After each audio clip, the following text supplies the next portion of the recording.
What's going on, everybody? What a day, what a day, what a day. I hope everybody's doing okay. Give me just a second to regroup.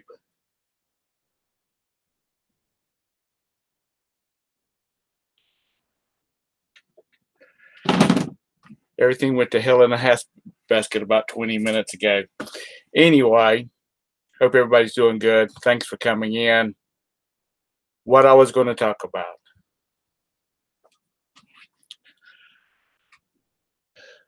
Thanks, Justin, Swamp Picker, Popular Picker, for y'all for coming in. Marie, thanks. Appreciate it. Hank, Alan, Cashew, Tara, if you're still in here.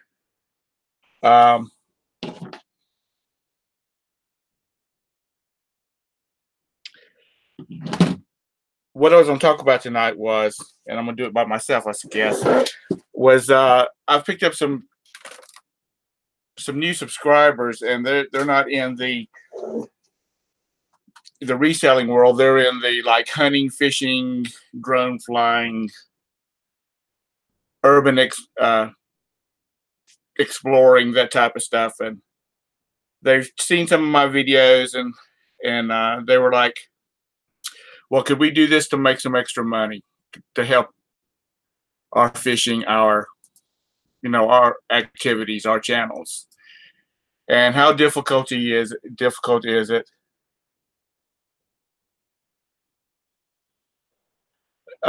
Nikki, it's in the it's supposed to be in the chat, in the private chat, and hang in Facebook.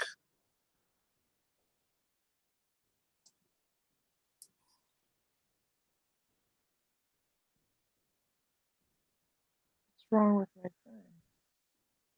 phone? Hey, Tara. Can you hear me? Yes, I can. Okay. The Hangout screen just looks a little different, but okay. All right, Tom. I'm here for moral support. Okay. Hang on a minute. Let me give Tara. I think Nikki will come on too. Yeah. It's Nikki. It's the Hangout link you posted earlier. Just go click on it. It's the same one. You just gotta go up the chat a little bit.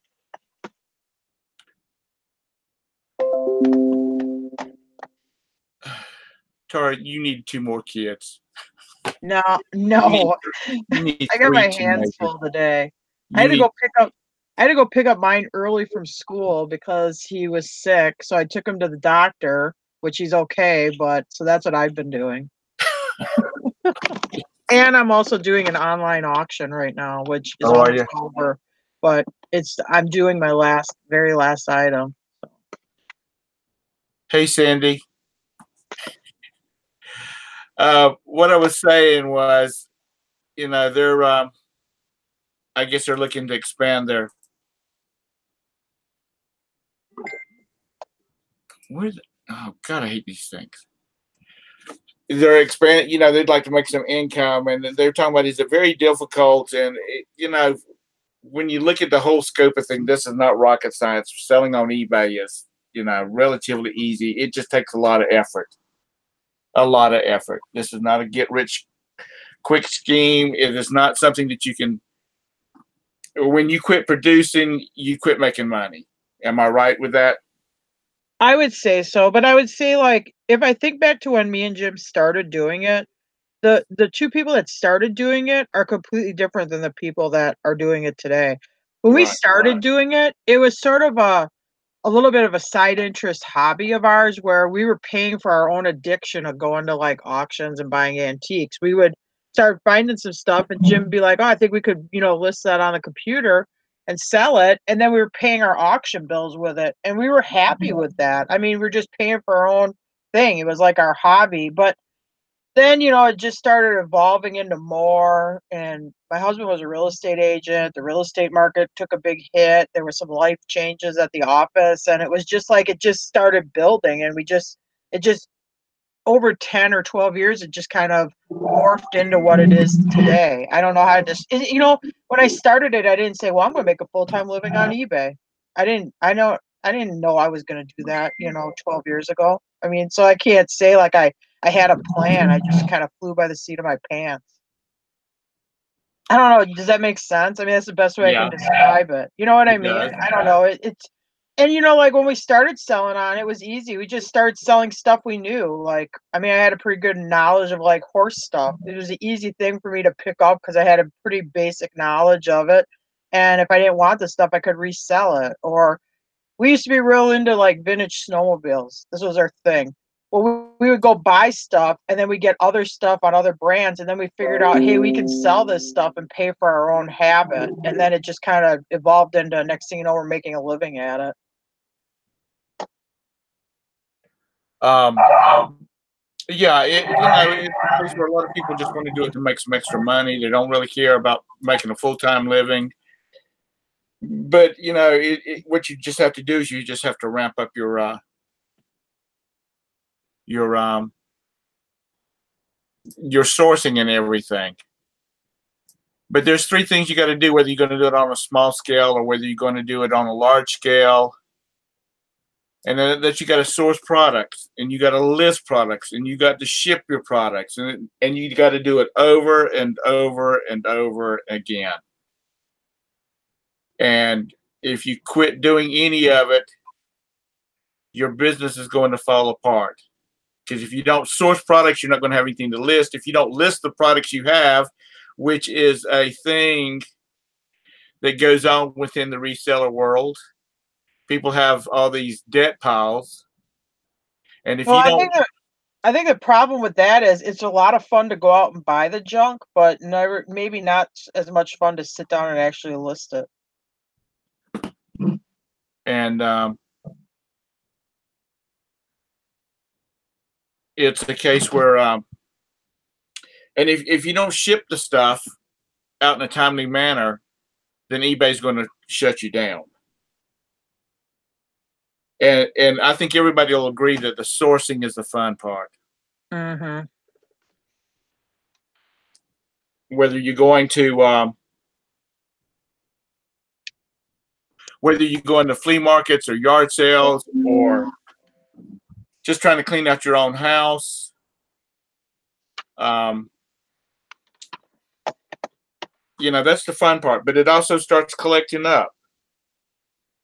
Sorry, I've got somebody, one of the other people chatting with me. But you know what I really did to stop that? Like when I go to an auction, I use my vehicle and I've gotten where I don't take the stuff out of my vehicle unless I'm bringing it right over to list it. I don't go put it in the garage in a pile or something like that, which I know Right. makes me sound like a crazy person that's riding around with a bunch of junk in her car. But I figure if I don't go pile it somewhere, I know I'm going to say, hey, I got to clean that stuff out of my car. And I just leave it in the back and then I pull it right out of there and list it. I'm not saying that would work all the time, but that's what I've been doing lately. Anyway. Well, your situation is, I mean, you're doing it for your income. That's how you live, Mhm. and with Jim running back and forth while you're in the process of moving, you've got to keep it going. Yeah. And Yes, every time he goes to Kentucky with the box truck, that's $400 of fuel. So I'm just trying to keep everything where money isn't like flying out of our bank account like water or something, you know. I'm just right, trying to keep income coming in because it seems like there's a lot of money going out on the backside right now. and you're the only one doing it, Well, yeah, but he comes home and helps. You know, he's like he left when he leave yesterday morning. So right? I mean, he'll should be home like by Monday, I would say. So then he'll be home for a while, you know, helping me pack or doing that kind of stuff. And then I'll load him up and he'll head back out. He never did very much listing. I mean, maybe way back in the beginning he did, but I mean, it's been years since he's done what I would call any kind of like substantial amount of actual listings. I mean, because he's my packer and that's what he does. He's packing and I'm the one who photographs and lists and does that stuff. We have kind of I mean, it's just like, and not that either of us doesn't help each other, but it's just the way it seems like it. I do 90% of the listings and he does 90% of the packing. So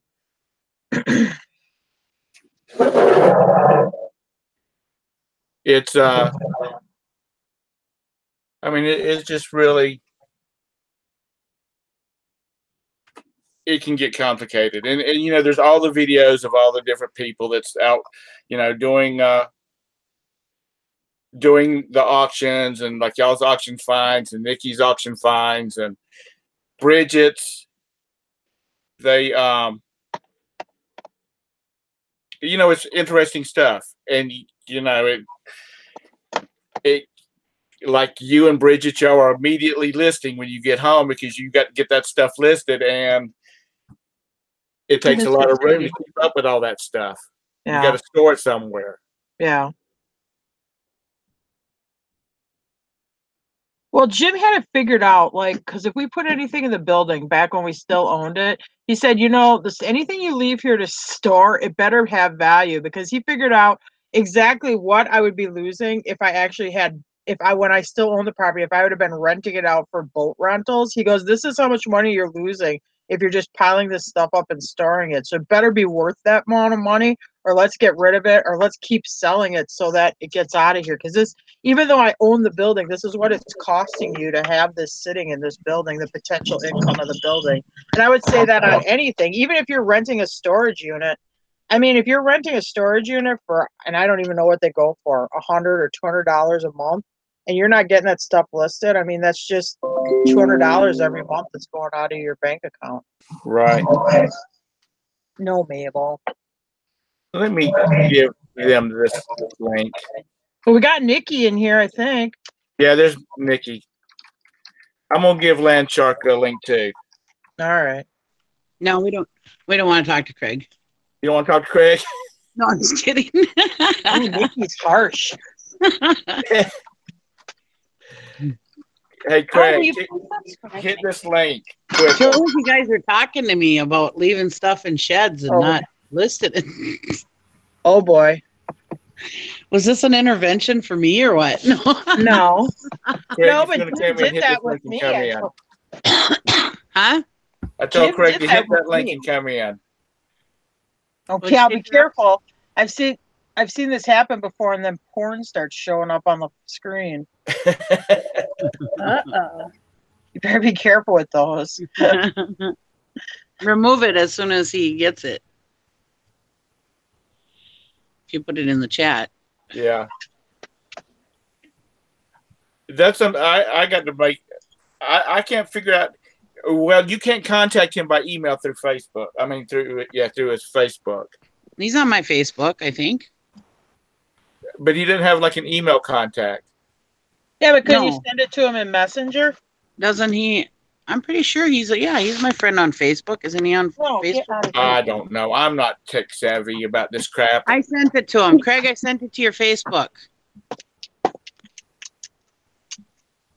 No, I'm not. So anyway. Hello, Deborah. Hello, Mr. Tom. And Nikki and Sarah. Hello. Now, you know, Nikki was the first one that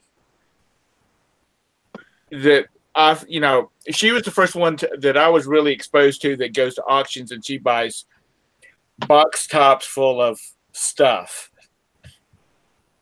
You know, well, I don't buy just box tops. Box lots. Oh, box lots, yeah.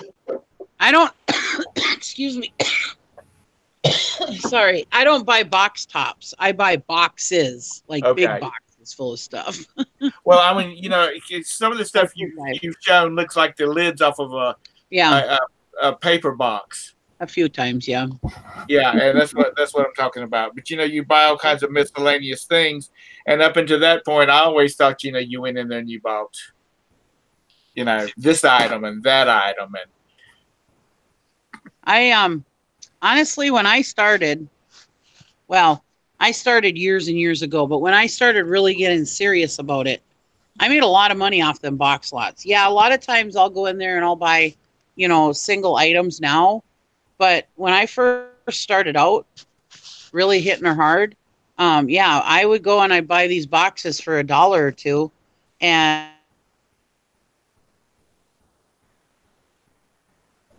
Uh-oh. And I think we lost her. Oh, she's gone.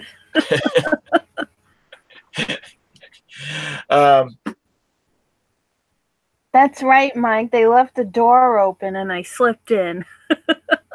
That's okay.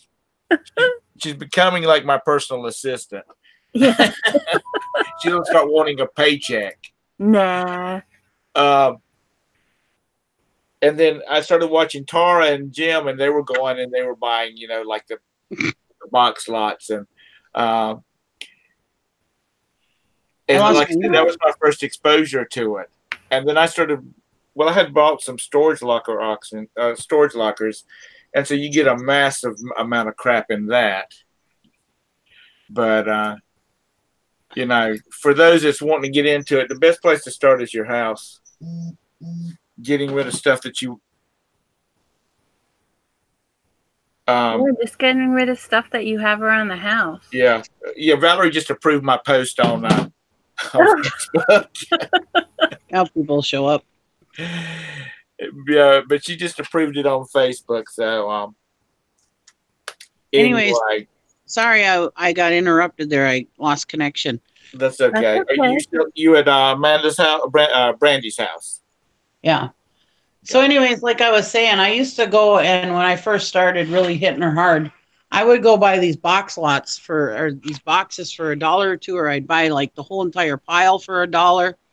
And I'd bring that stuff home and I'd just start listing it. And a lot of times it was a lot of glassware, a lot of knickknacks, that kind of stuff. And yeah, I just hit her hard, list it like crazy. And I listed on my mobile phone forever. The last 5 years probably I've listed off my mobile phone, because where I live, the internet wasn't that great at the time. So I got rid of my internet, and the only internet I had was on my phone, and I worked full time. So I would list on my phone while I was gone. I just write everything down and jot all the measurements and whatever I needed for the listing on a notebook, and I'd take all the pictures, and the next day while I was in town doing whatever, I'd list. And yeah, I started selling like crazy. I mean, I was crazy what stuff would go for. So yeah, I only had like $1 or $2 into the stuff, or I could fill up my whole entire truck for less than $20. Right. Hey, Jill. Hi, Tom. Hi, Jill. Yeah, hi, Debbie. Hi, Nikki. Hi, Jill. Good to see you all. It took me only about 10 or 15 minutes to figure out how to get in. So I missed everything you were talking about. So what about filling up your truck? Oh, I just said that I used to fill my truck up for less than $20 at the auction, and I'd go home and I'd list it all and just get it. That's how I started out. Yeah. And heavy. Somebody was talking about listing the things they knew how to list. That was Tara. Where's Tara? Is she gone? She said she'd be back. She had to run do something. Oh, okay. That's who. That's when I left to go and try and get in. Nikki gave me the Hangout address. Is that what it's called? Hi, Bridget. Hi. Hi, Bridget. Well, hello. Hi, Bridget. Hi, Nikki. Hi, Tom. Hey, I know.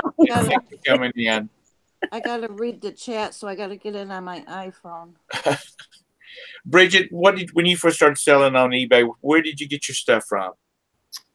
I first started selling in '97 part-time, and it was just my kids' old clothes and toys, pretty much, whatever they outgrew. And then when I started up again and decided I wanted to do full-time and started going to auctions, it was whatever I could get for $1 a box. It was just box lots at the auction that nobody else wanted. I would buy them for $1 a box, and you'd always find stuff in there. If nobody knows, me and Bridget are twins. Yeah, we do. We do a lot of stuff the same. That's cool. It, well, it seems like a lot of people do that. A lot of people started off with that, and a lot of people still do it because it's some good money. Yep. Absolutely. But you have to have the storage area for all that goodie. Exactly. And then, the stuff that in the boxes that you don't list, you can take to Goodwill or Salvation Army or something. Yeah. Or you can have, like I used to do with all my boxes, like I still do it sometimes. I have rummage sales a couple times a year. Or I have a flea market or whatever at one of the steam shows or something. And if you don't have the room, to get stuff at an auction, just do smaller things, smaller hard goods. Start off with coffee mugs. You don't have to buy a bazillion boxes. You can just go and look at one or two boxes and see what's there, and if it's something that can make you money. When I look at boxes, there has to be at least one thing in there that's worth $20. Right. I agree. Well, but when I first started, I would be that person that would buy all the dollar boxes. Yeah, me too. And just come home and go through them and find those 2 or 3 items, and the rest would go. Oh, see, that's what I should have done a long time ago. Well, I totally wing it before I really had the eye, Oh, yeah, definitely. We have an antique flea market here, and that's what I was really doing before I did eBay. I'd go to auctions, buy antique furniture, what I call crap glass, where you buy these flats full of like depression glass, old Bavarian china or whatever, and I'd throw that stuff out there. And I used to do like if it wasn't a holiday weekend, I'd do like $700-800 on a Monday. With something like 4th of July weekend, I'd be doing $1,200-1,400 on just a Monday like that, just selling what I call crap glass furniture, just stuff like that. Right. And it evolved off of that, because that's only in the summer. So next thing you know, well, what am I going to do in the winter? And I started listing on eBay, and the eBay started doing better. The flea market started falling down, like, because when gas prices got real high here, people from Chicago weren't driving up with their SUVs and buying antique furniture here in northern Wisconsin to haul it back to Illinois with them. Right. And that flea market just started kind of dwindling down, and I just started focusing on eBay more, and it just sort of switched it over to that. Tara, Kathy said not to use the word hustle. I hate the word hustle. I didn't say hustle, did I? No, but she was saying don't say it. No, Mike said it. Mike said it in chat. No, I I was don't. going to say, Tara would never use that word. I don't. No offense to anybody, I don't like the word picker, because, like, where I'm from, that means you're a shit picker. So I don't even like that. Like the TV show American Pickers, I'd be like, oh, why do they have to call themselves pickers? You know what I mean? Right. Anyway. When I picked out my name for YouTube, my daughter, everybody's name had picker in it. So I thought, well, I should have picker in mine too. But I didn't care for the word either. But my daughter had said, why don't you be the Poplar Picker? And I was like, oh, that's a good name. So that's how I got my name. Anyway. That's cool. But the TV show made it trendy, so now it's cool. Yeah. It shows my age. Like picker, I think of, because like where I'm from, you have like the old picker guy. Oh, here comes old shit picker Joe. He's gonna try to get something for nothing off you or whatever. Anyway. Yeah, but a lot of them old guys have a fistful of money. No, I know. Anyway. If the noise is too loud in here, let me know. I can't hear anything. I don't hear anything. Good. Okay. It's deafening. I know, right? So stinking loud. What part of the big three do y'all dislike the most? The sourcing, the listing, or the shipping? Depends on the day, I guess. Definitely not the sourcing. I like that the best. Yeah, I that's love like going to an auction. Auctions are fun. I love it.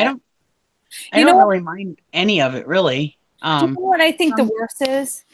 The loading up after the auction. Yeah.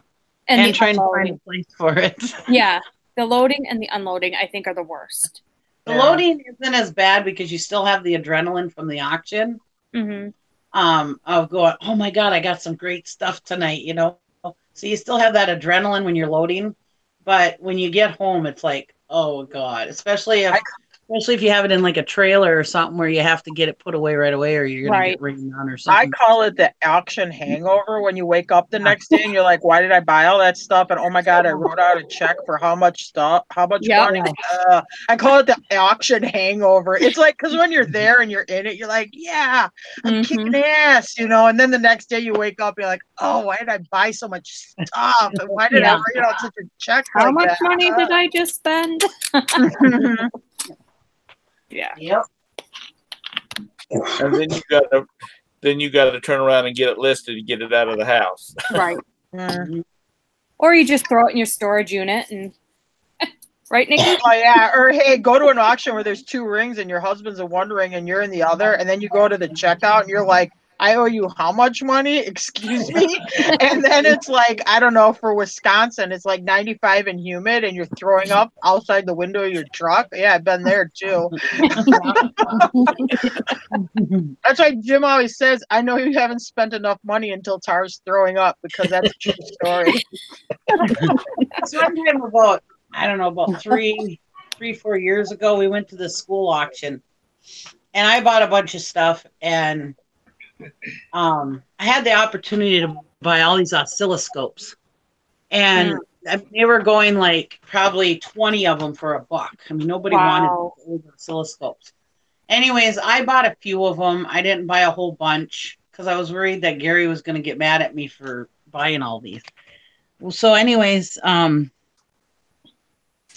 he was in the other ring, and I showed him these books that I wanted. They were auto textbooks, how to fix small engine repair. And they were worth like $50 each, and there was probably 30 of them on the shelf. And I told him that's all I wanted, just buy that. Anyways, I asked him if he got them books, and he said, and I told him how much to pay for them. And I said, don't go over this. And because Gary always tells me I'm too cheap. Well, anyways, I let things go too cheap because I'm cheap. Well, anyways, because in my experience, I've been going to auctions my whole entire life. If it's at an auction, well, I mean, unless it's rare, it'll come around again. Well, anyways, I went over and I asked him. I said, "Did you get my books, my textbooks?" He says, "I did better than that. I got the whole shelf."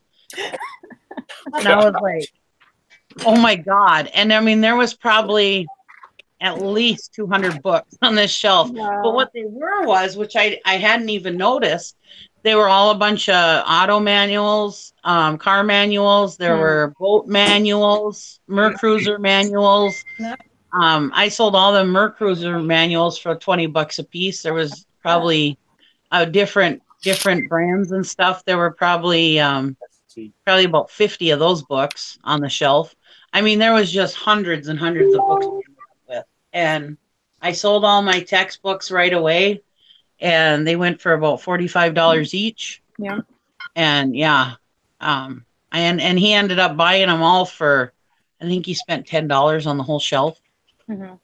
Car manuals, like I don't know, tractor manuals, car manuals. Those are another good seller that you can get kind of cheap and flip it for good money.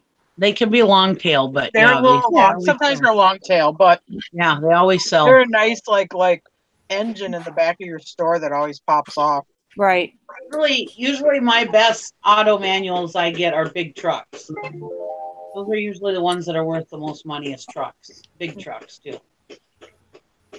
Yeah, I would call like branded ones, like if it's from Ford or from GM or something like that. I mean, Chilton's will sell, but they don't do real great. I mean, you gotta Chilton's is like a lot of them are a byproduct of. I bought a stack of manuals and there's Chilton's in there, but they wouldn't be something I would necessarily go seek out specifically to obtain. Yeah. But I've had luck with the bigger truck manuals, like the pickups, but also the bigger trucks. Yeah, I bought a bunch of those up in Ashland. I had that government auction. They had a whole big box of them for their like county shop, big dump trucks and stuff. I did good on those. Mm-hmm. Motorcycle and four-wheelers do really good too. Yeah. Honestly, any manual will do good. I mean, because I went at a small engine auction, and I bought, I don't know, it must have been 8 shelves of manuals from anything from generators to lawn tractors to push mowers, and they all sell. Yeah, I think Varying degrees of value, but they all sell. Chilton's the one we have problems with. I would never touch those. So.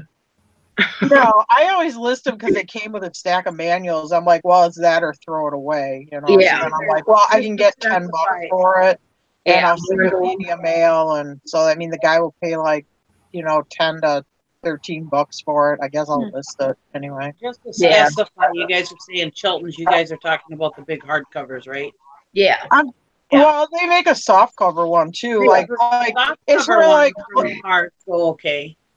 Yeah, but they're not worth a lot. Like a soft cover, like let's say they cover a Buick Skylark or whatever. I mean, they're like an $8 or $9 manual for me. Mike made a good point in the chat. He said that a lot of people are finding out or know about manuals now, and they're not going for cheap. Yeah, that's true. That. The state has gotten bad about them. There was a school below Charlotte, or a school district that was redoing their career development center, and they were getting rid of a lot of the manuals and stuff, and they had them on govdeals.com. That's in. And they sat at about $150 for about 5 days, and the next thing they were up to $4,000. Yeah. And there was about 45 manuals in there, but you could, you know, I'll go in and I'll pull the picture out and save it, and then use like Photoshop or something of that sort to be able to zoom in and really look at the pictures. Yeah. And I don't see how they must have been using it because they were going to use it in their business. Because I don't know how they were going to get their money out of it. Yeah. You know, just looking at the books that I could see and getting the prices off of them. Oh my gosh. Yeah.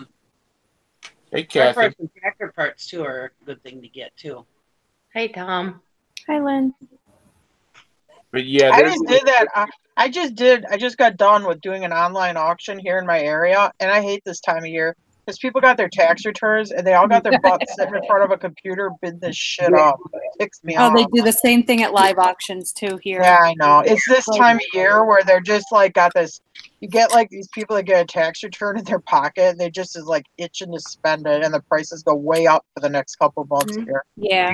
Yeah, that's same here. Now is not a good time for storage lockers. So now's not a good time to go to the auction if you're serious about buying for reselling. Right. I mean, honestly, because you're going to get a lot of these people, like she said, with their tax returns, and they're gonna if they look on eBay and they see that somebody listed it for $60, they're gonna bid all the way up to $60. Yeah. Yeah.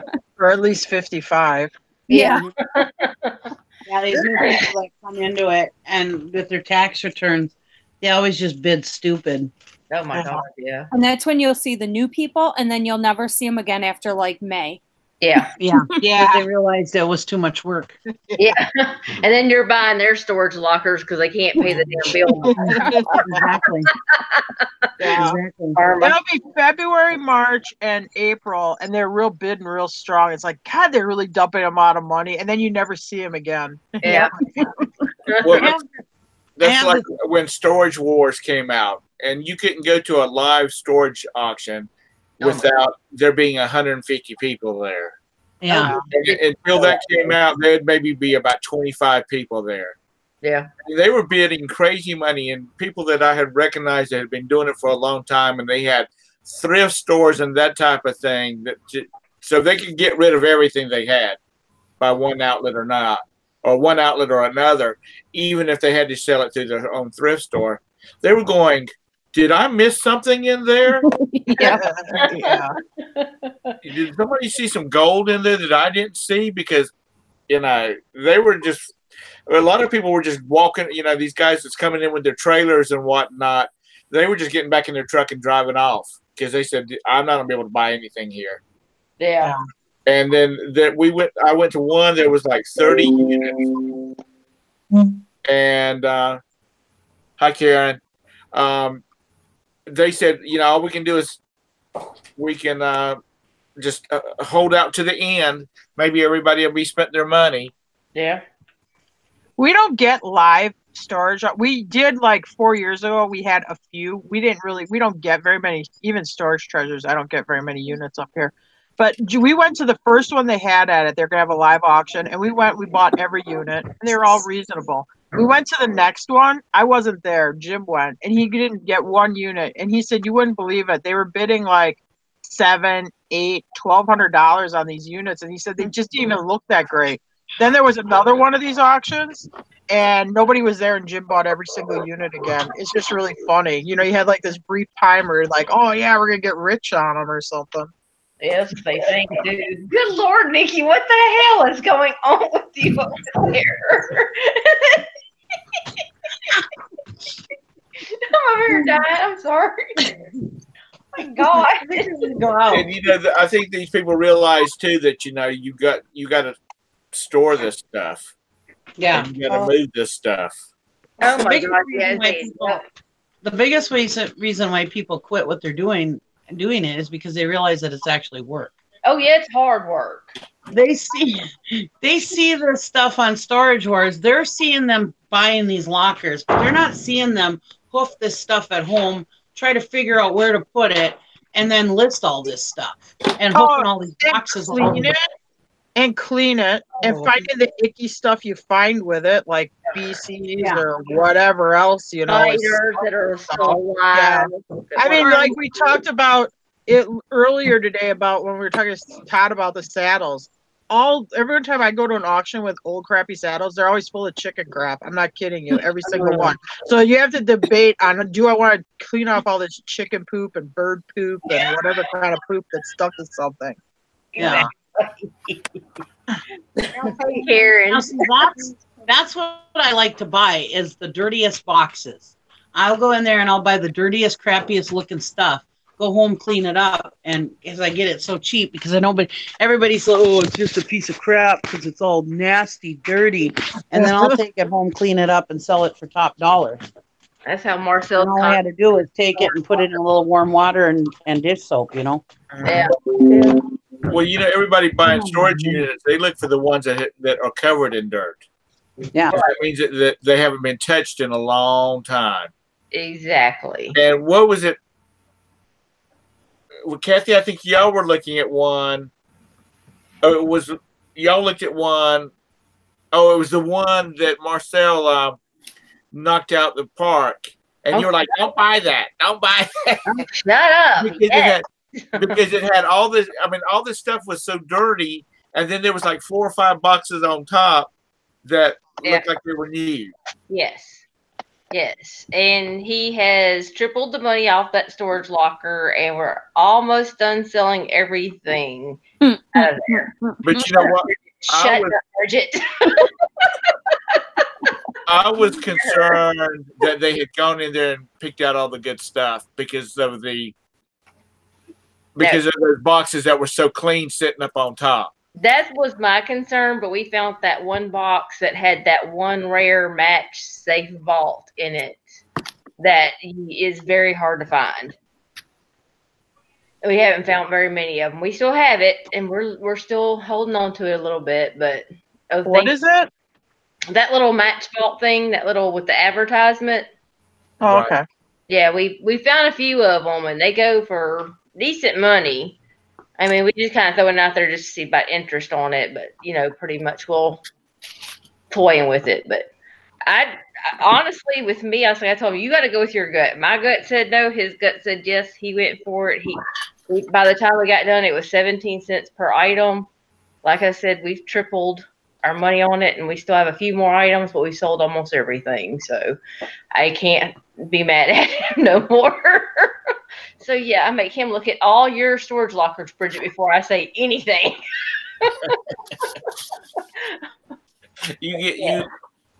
Because Bridget will make you buy stuff. But I mean, like Lynn said, that she wouldn't pay a lot for storage units because reality, where's you have to store the stuff, how much you have to throw away all the waste. Well, I mean, yeah, you do throw away a lot of stuff, but it's more paperwork. some crap, bathroom stuff sometimes, but you do have to know where you're going to store everything, because we have 2 storage lockers right now, and we're probably going to need another one by the end of the summer. So you have to think of all that when you're thinking about doing a storage locker for sure. Well, as far as the paperwork goes, some places you're not even supposed to leave the property with it. You have to take it, because that's the way it used to be in South Carolina. You were not allowed to leave the property with personal paperwork. Oh, really? You had to turn it into the office, and the office was, they were doing the little spiel about you're supposed to turn in all the personal paperwork, and the store, she was just kind of like saying it like a robot, because they did not want it, because they had no place to put it. Ours tells us every time, because we'll ask, if we find personal pictures, paperwork, anything like that, do you want it? They say, no, do not bring it to me. If they wanted it, they would have paid for their storage locker. They would have got it. So, and most of the time, we're 3 hours out anyway, so which saves us time. Right. So, I mean, like she said, if they wanted it, they would have came and got it. And if you happen to buy stuff, go to an auction and buy a bunch of stuff, and you get a bunch of junk in there, if it's real junk, like clothes that are ruined, or dishes that are cracked or broken, don't take them to Goodwill. Sorry. Put them in the trash can, because if you do, they're just going to have to do the same thing you're doing, and that's just burning up time for them. Yeah. So that's your. But it's I think everybody agrees the buying is the fun part. Yes. It's buying. It's The like, for listing- me, you know how some people go to the casino and they really get off on that? Auctions are like my casino. Yeah. I mean, like, if you ask me, do you want to go to the casino and spend $200 or go to an auction? I'll pick an auction every time, because I mean, I get like the same kind of high a gambler would get. Yeah. If I go to an auction. Well, And get your money back. at least you're going to go home with something. Yeah. Yeah. True that. Yes, the money you spend, you get something for. All you're going to do is have this, if you do it like Roberta and I do it, when we go to a casino and whatnot, we're going to have fun. And the money that we take to gamble with, and it's a certain amount, when it's gone, we've had a hell of a good time. Yep. It's when you start spending money that you shouldn't be spending, and that's when you start worrying about it. Mm-hmm. But when it's these storage lockers are gambling. It is. I mean, really. Because like I told you about the auction I went to, where the guy bought the storage locker that there was a wall of boxes. Oof. And he thought it went way high. And all of a sudden, when he ended up buying it, all those boxes were empty, and there was just a bunch of junk behind them. Oh. So somebody was just messing, I was going to use the F word, with people, by building that wall of brand new boxes that you couldn't see over. Mm. And I knew the guy that was bidding on it. I sort of knew him. I said, man, you better be careful. Oh my God. But he did. He spent over $1,000 on a bunch of empty boxes. He was sick. Terrible. But when you do that though, like this, that's the name of the game, especially with storage units, because you're buying it off of that first impression. If you're there and when they open the door, what you can see, or if you look at storage treasury. So if you don't feel comfortable gambling $1,000, you should not do it. No. Exactly. That is the risk you take. You could get in there and it's just crap. You've totally lost money. So you got to be able to be. I mean, if you're like spending your mortgage payment and light bill to buy this thing, and now you've blown it, and the money ain't there to get it back out, you should not do that either. Yeah, exactly. I would start small. 5 by 5. The storage auction pirate, I think his name is, out of California. When his opening spiel on his YouTube channel, it's like something scared money doesn't buy. Something about scared money doesn't buy wealth or something of that sort. But the way he puts it is, if you go in with a little bit of money and you lose it, you might not be able to make your payment. If you buy a bunch of junk, you might not be able to make your house payment or your power bill. You shouldn't be doing it. Well, I've gone to like an auction or whatever, and it's like they have 5 good things, let's say, and I'll be like, I need to get some of that and get it for a right price because that's what's going to actually pay my mortgage bill. You understand what I'm saying? Right. I'm taking money that I guess if I sat on it like a chipmunk, I could, pay my mortgage payment. But I am going to take a little bit of a gamble, and I'm going to take that money, go to an auction because I want to get that auction to pay for my mortgage payment, not actually have it come out of my pocket. Right. Bouncer Slab said that their antique shop light bill was $658 last month. Wow. Wow. What part of the country are you in, Bouncer, if you don't mind me asking? Dude, that's high. That is I mean, very high. The The gas gas was is up. 700. But if you think about, I mean, it's an Electric. antique Well, shop, maybe it's a lot of square footage or something. yeah. Yeah. Pennsylvania. Mhm. Pennsylvania. Everything's expensive in Pennsylvania. Jim used to do this where they managed these malls. That's what he used to do. Well, yeah, it's 4 stories. They would sell these malls, and I remember the electric bill for our local Pick and Save grocery store was like $20,000 a month. Mhm. Yeah. And they were the Acre store, and they paid $22,000 a month for renting this space. I mean, it was like a huge amount of money. That's crazy. Oh, wow. 4 stories. Yeah. Yeah. Holy cow. That's a lot to heat. Yeah. Light. It's an antique mall. But it's an antique mall. You're making lots of money. Is it one of these where people bring in their own stuff and then you get a commission off of it, or is it all your stuff? Who is that? I was asking Bouncer Slab if it was everything, all the merchandise is theirs, or whether they do like consignment. You know how a lot of these places are. Now, that is actually something I've thought about doing after I move, like setting up a booth at an antique mall. Because I really I don't do it anymore. I really like selling antique furniture. It's something I just kind of like. You know what I mean? And I've kind of always kind of tossed around with doing that a little bit. All the antique places around here, in order to have a booth, you have to work like 1 or 2 days a week. Ugh, I don't like that. And I just I don't like that either.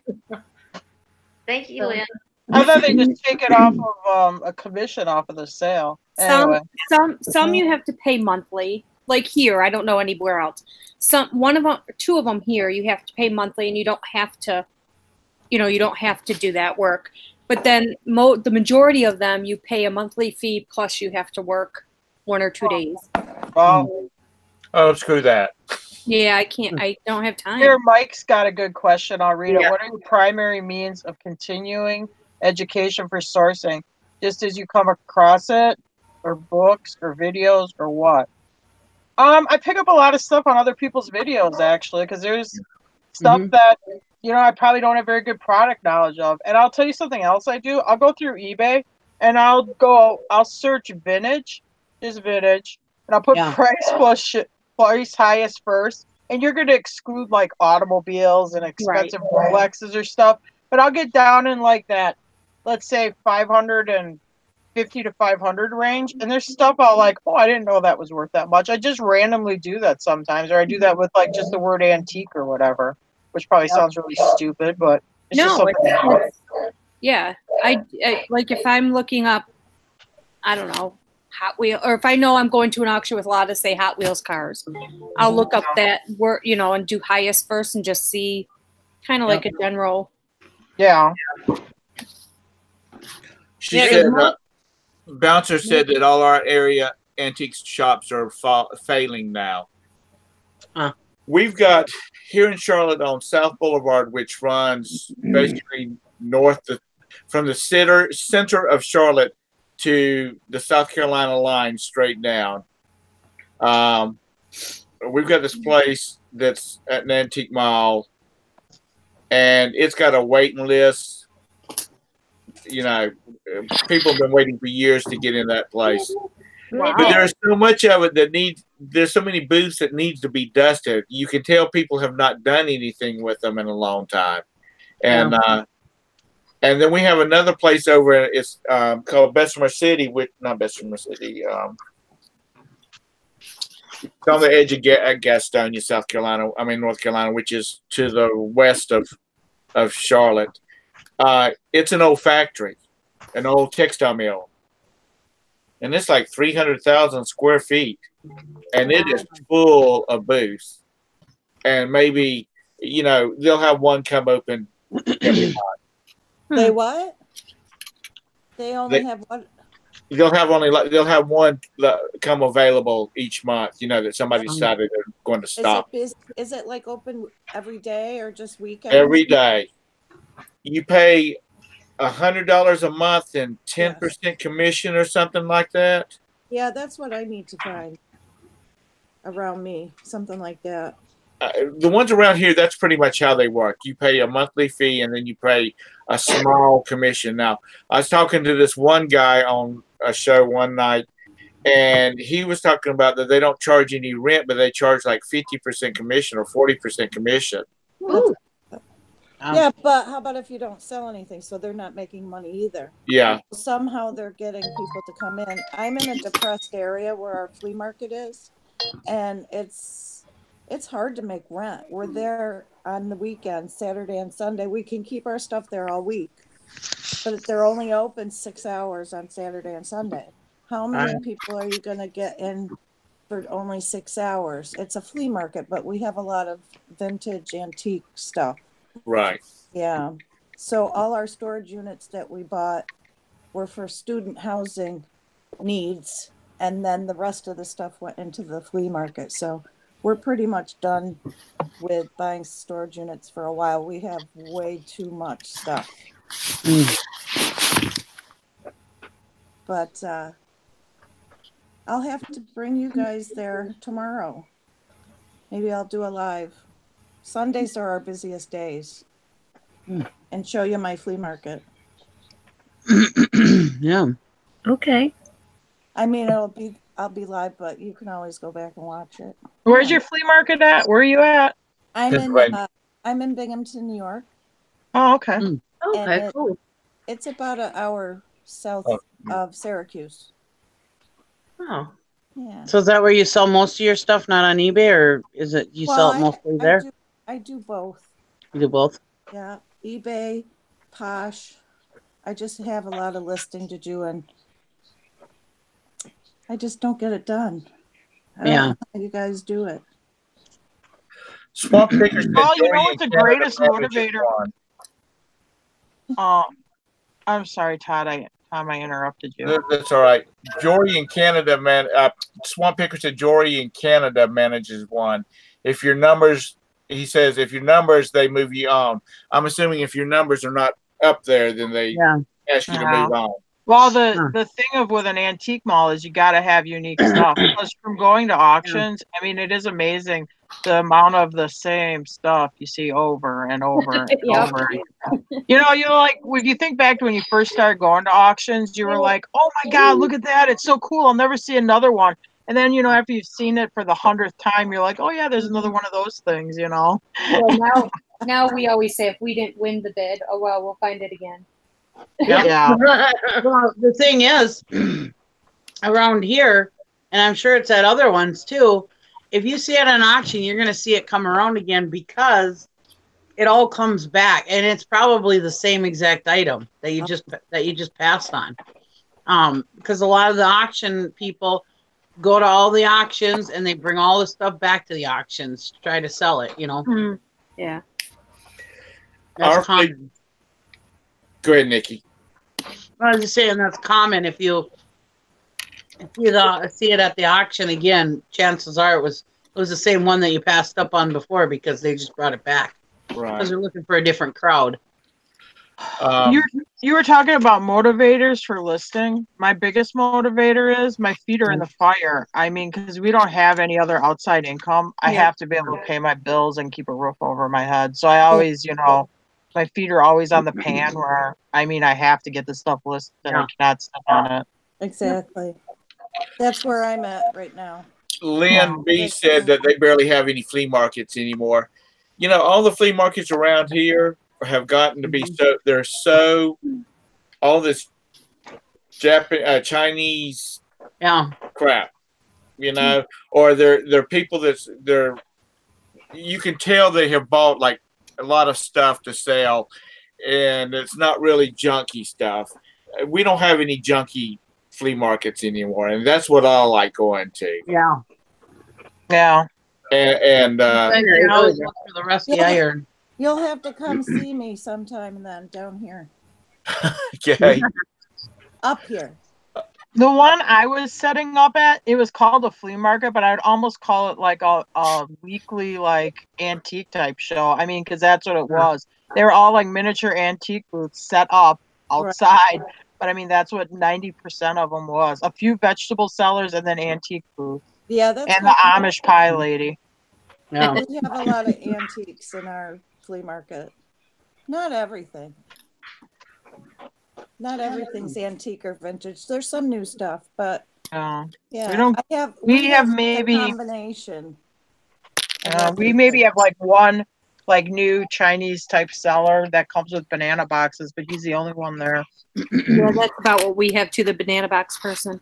Oh God, everybody has. You know, he's got like fly swatters and back scratchers and back scratchers and socks, yoga pants. those light up bouncy balls that your kid buys like 500 of over the summer. Oh my God! If you want to beat them upside the head with, you know, car. Yeah, but if it keeps them occupied, then that's okay. You have to chase them down sometimes. Yeah, it's you know, it's. I remember when I was in my 20s going to flea markets, and you know, it was like people just like needed to make some extra money, and they were trying to scoop crap out of their house, and they would just go drag stuff out. You know, there was no rhyme or reason to any of it. It was like, we don't need that anymore. Put it in the box.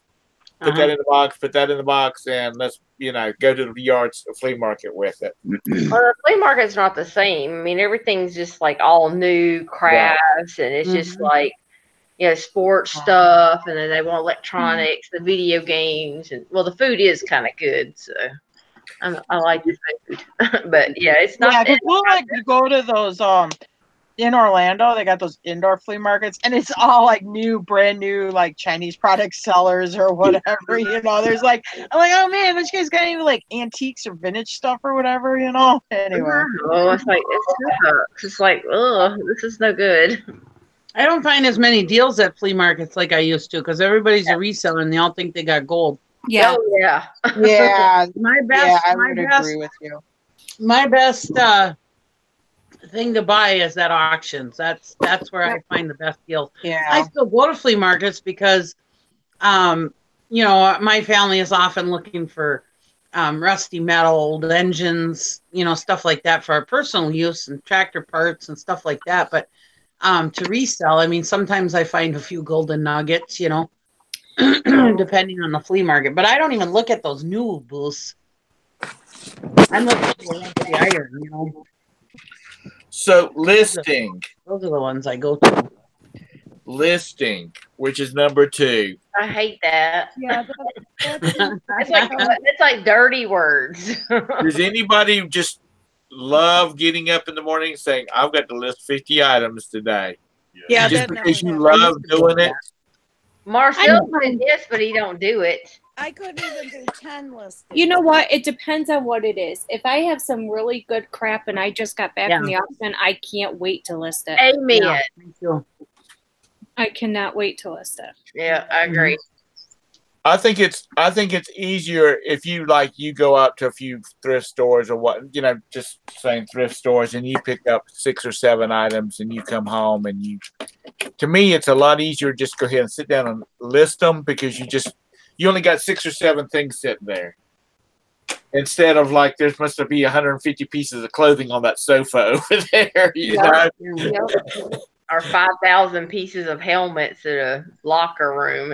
Yeah, we have the pile that we don't even look at because we want this other stuff. I know. But it's something that you have to do. I mean, if you don't list it, you just ended up being a hoarder. Well, that's what I am. I'm a big motorcycle hoarder because I hate looking at it. This type of stuff I just put back in the storage unit, and it piles up. So when like I have a slow spell for auctions. I always have stuff to list. Yep. Summer. Yep. Yeah. What I think I'm going to box up a whole bunch of stuff at the flea market tomorrow because Saturdays are slow, and take them to our local auction. They have a great auction house here. Yeah. And that's where I've gotten into a bit of trouble too, because it's you just wait till the end. Everybody's gone and there's all this stuff and they just want to get rid of it. Plus summer's here. Yep. Oh yeah, the end is the best time. I mean, yeah. Yeah. You always stay till the end of the auction. Too bad Todd's in bed, but you I know, always, you always I stay. call it I stay till the last dog is hung. Yep. Oh, It would have to be pretty junky junk for me to leave early. Yeah. Yeah. Well, I think it's Nikki is always saying you stay late because that's when the cheap shit's. It is. That's right. Well, I'll it's tell like you- people's pocketbooks are getting thin. Yeah.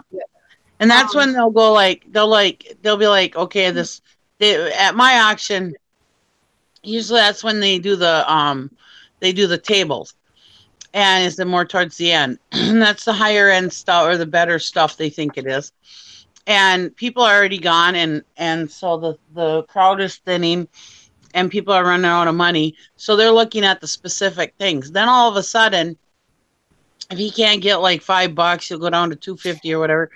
And then all of a sudden he's like, all right, the whole table's going. And then that's when you really get the good deals because you can buy the whole table of stuff, Exactly. Yeah. Well, That's at our right. auction, what they do is, at the end, he'll say, okay, like, because we're at houses, he'll say, okay, let's walk around the house and pull anything out that we didn't get to. Yeah. And a lot of times, it's just Chris and I following this guy around. Yeah. Following the auctioneer around. I mean, we're like the only ones left pulling stuff out to buy for $2-3. Yeah. Yeah. A friend of mine's got a 6.5 foot round solid walnut table, and it's center pedestal. He bought it for $5 because he and his wife were looking, because they've got 4 kids. They were looking for a table that all of them could sit down at the table comfortably without being on top of each other. And so they stayed, and the table never came up, and it never came up, and people were going home, and finally they got to the table, and the guy started off at $1,500. Oh, Jesus. And nobody, and it's worth $1,500. It's probably worth about $5,000 the way it is now because they've refinished it. But nobody wanted it, and nobody, because it was a big piece of furniture, and he got it for $5 because nobody even would want to. Yeah. Would even go for $10. You see that a lot. I mean, I'll be there, the auctioneer will be like, okay, whatever. It'll be like a real nice, let's say, antique hutch. And he'll try to start it at $5, and then it drops to $3. And before you know it, it's dropped to $50 or something like that. And they usually sell between $50 to $200, depending on what it is. See, furniture goes dirt cheap here. Like you're talking a nice solid wood dresser maybe goes for $2 or $3. Okay, Yeah. Bridget, whenever you go to an auction, let me know because I'm looking for some really big, cool, hip, like round chairs that are fluffy that the boys can sit in. Okay, I'll let you know, but how am I going to get them to you? I'm going to come get them, dang it, whenever it thaws out up there. I need some really big, cool chairs to put me and the boys in. Oh my God. You want to know a good place, a good auction house, and you could take a vacation? There's one in Orlando, Florida. Me and Jim went to it last time we were down there. And they auction off like all this like furniture and stuff that must be put in like condos and model homes and stuff like that. So it has like nowhere. It's super clean, and it was going so cheap. I mean, it was like nice. It was really nice stuff. Isn't it like the staging stuff? Yeah. But I mean, it was like nice furniture, like nice big hutches, wine racks, couches, chairs, like modern furniture. Not so much antique furniture, but like modern, like good furniture. Marshall is going to kill me. You know that, right? Headphones on over there, so thank God. Well, you can go to Disney, take a trailer, go to Disney, and then you come home with a load of furniture and sell it. Yeah. Yeah, true. There's another reason to put on your pro list to move to Florida. I know. See, that'd be perfect. Marie said in the chat, she said the first estate auction we went to, we just went to watch. We didn't even have a number. We left with 2 rooms for $10. Oh, well. No. Wow. Oh, you just never know. I mean, sometimes some of the stuff I get, like for cheap, that falls through the crack, I'll be like, oh my God, what were these people thinking? Were they sleeping? I mean, I bought a 6-foot tall vintage aluminum Christmas tree in the box. I mean, it was this abandoned house auction. It was in good shape. The house had been locked up for 30 years. The guy goes, okay, anybody want to buy anything else in this room? I'm like, the Christmas tree there? Okay, will you give me $5? Yeah. And crickets. I was the only one, and I bought it for $5. I mean, that's insane. You know what I mean? I'm watching them 5 minutes earlier. They're paying $400, $500 for the mission style light fixtures up on the ceiling, and the Christmas tree they just totally ignore. It's funny. You can't fall in love with one item. You can't go to an auction and say, "Oh, that item's worth a lot of money. That's the item I'm gonna bring home." I only will ever bid to a number, because there'll be something else at that auction that wasn't in the photos, wasn't in the bill, that just came through as a sleeper, and that's the stuff you actually will make the money on. Because everybody's keyed up to the good item in the photo. Unless it's something for you personally. Like, true that. I just bought something tonight that I'm going to keep. I would never spend that much money on it if I was going to resell it. Right. So I do that stuff all the time. Yeah, I'm saying. Yeah, I bought it. Yeah, I was going to say I do that too. If it's something I want, I'll bid up. Yeah. You know. Oh yeah, I'm the same way. I still want to get it for a good deal, but I would bid higher than as if I was going to put it up for sale. Yeah. Yeah, I'm the same way. But I still am saying like you. I want to get a good deal on it. Right. Yeah. But that's the good thing about the auctions too, because you can still get good deals for yourself along with stuff that you can resell. Because I have become the cheapest person ever, because I'm like, I will not pay retail anymore. No, I don't buy anything new. You know, what is retail anymore? Somebody better be selling something. I'll be buying it from you. Hey, Craig. How'd that homework go? You're on mute. Hey, you gotta unmute yourself. We didn't do it this time. We don't hang up. It went okay. He's got 1 test tomorrow, so we didn't have to study too much. Why does your name say eBay? I was about to ask the same thing. You're not eBay. Your name is Craig. Wrong channel. Oops.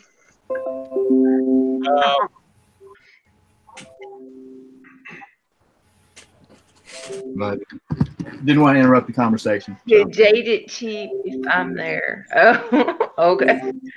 Jaded cheap. So, what is your favorites? Jadeite. Those are dishes, Kathy. You know what she's talking about? They're those they're a green type Fire King type dish. Oh, okay. I never knew what they were called. Okay. Sorry, guys. Yeah, they used to sell really, really good, and the market has gone down on that. I think that the T-handle mugs still do pretty good, but yeah, I haven't looked at it. But they don't go cheap here. I mean, they're usually so expensive here. There's no room to make any money on them. Because people are still in the past. A year or two ago, you know. Yeah. Okay. Yeah, see, I've never heard of those. And see, I've heard a lot of different stuff because, like, Tara and everybody, and I bought some stuff at yard sales because of y'all. So I was like, but I've made my money on it, so that's always good. I've never heard of that. Okay, cool. I'm sorry. Go ahead, and Tom and Craig. Craig, what's your favorite means of sourcing? Auctions. My favorite. Oh, we're talking to Craig. Okay. Yeah, I was asking Craig. I don't know. I'm just in my own world. Don't worry about me. Auctions are fun. I don't do a lot of in-person auctions. I do more online. But the stuff around here, there's not a lot of auctions of like box lots and home goods and all that kind of stuff. You know, it's primarily city school systems and cities and stuff like that. Don't get me wrong, those are good auctions. Yeah. But I get a lot of computer systems and electronics and things like that there, but just not a lot of opportunity that I found to go out and get a box lot of, trinkets, antiques, whatever, So my primary is thrift stores. We've got a really good group of thrift stores around Birmingham. I can drive within a 30-minute radius and hit probably 12 to 15 stores. Mm-hmm. So. Well, why aren't you going to those school auctions? Do it. Why aren't you going to those school auctions? The ones I that, think we meant online ones. yeah, they're all online, and they're not. It's not like there's always one. There's one auction house that runs them, and I keep an eye on the site and bid on stuff, but it's just nothing's tickling my fancy right now in those areas. Oh, and then I do gov deals as well. Mm-hmm. Yeah. Yeah, I don't really have gov deals. I don't get much on gov deals up here. We got something called Wisconsin Surplus, and that's where I usually go watch all the government auctions. They're getting tougher. Too many butts and chairs that can watch them. yeah. Yep. That's why I don't like online auctions as much. In the wintertime, I do a few, not this year, but most of the time in the wintertime, I do more online auctioning than live auctions, because like I said before, during the wintertime, our auctions are kind of crap. It's I bought some plumbing stuff through govdeals.com, and I sell off of a fixed, they're piping fixtures and joints and things like that. I sell a couple of them off a month, and that's fine. I wish I had this room full of them, and I'm selling off a few a month, because that's just some good. You list it once and just let it sit because you got a bunch of them. So nobody likes to list, huh? No, I don't mind it. I don't mind it. I mean, I don't really mind it. It's just part of it, you know. Yeah. Listing is the devil. I like You know what it I better don't after I get home. I don't like when I gotta help pull shipments, and then there's that one item where you're like, oh my god, where did I put that thing? And then you gotta think about it and try to figure out where the hell you put it. That drives me insane. Or what is it at? Is it at this storage shed, that storage shed, that storage shed, that garage, that van, or at my house? Yep. I just made a change to my. I just made a change. Oh, go ahead. Sorry. I just made a change to my listing workflow, and I've really liked it. Typically, I do things in batches. I try and grab a certain number of items, work on it. Before, I was doing all my research, drafting, and then taking pictures. But what I found is that I don't like taking pictures, so that's the part that keeps me from completing a listing. So now, today, I started by doing my pictures first. Yep. That's how I do it. I'll pull let's say 30 items. I photograph them. I put them in a pile right here by my desk, and then I go through and I don't do drafts. I just list them, and they just go live. I list them, and they go live, and I just go through the pile. Exactly how I do it. Right, and I really probably won't have drafts anymore. But the whole reason I did drafts before was I'd go out and find something that had sold, sell somewhere, create a draft, let it sit, take pictures, and complete. Yeah. So I create a draft, and then because I use my phone to take the pictures with. So I can go over to my picture taking area. I take the pictures and then upload it directly from there. Yeah. Yeah, I use my phone too to take pictures. I don't. Have you guys been taking pictures in the app? That is a pain in the butt now. No. They changed the camera. It's like Poshmarks. It focuses after you push the button. Yeah, It's terrible. You'll be pointing it at it, and it's clear as a bell. You push the button, all of a sudden it goes blurry. Oh, it drives me crazy. I don't use my phone. I have this Panasonic camera I used, and then I just plug it into my computer and do it. I'm like old fashioned. I use my phone, but I still do a lot of my listing. My pictures. I at least do the pictures on my phone, and I used to do it within the app, because then I didn't have to sit and upload photos and stuff, trying to save time.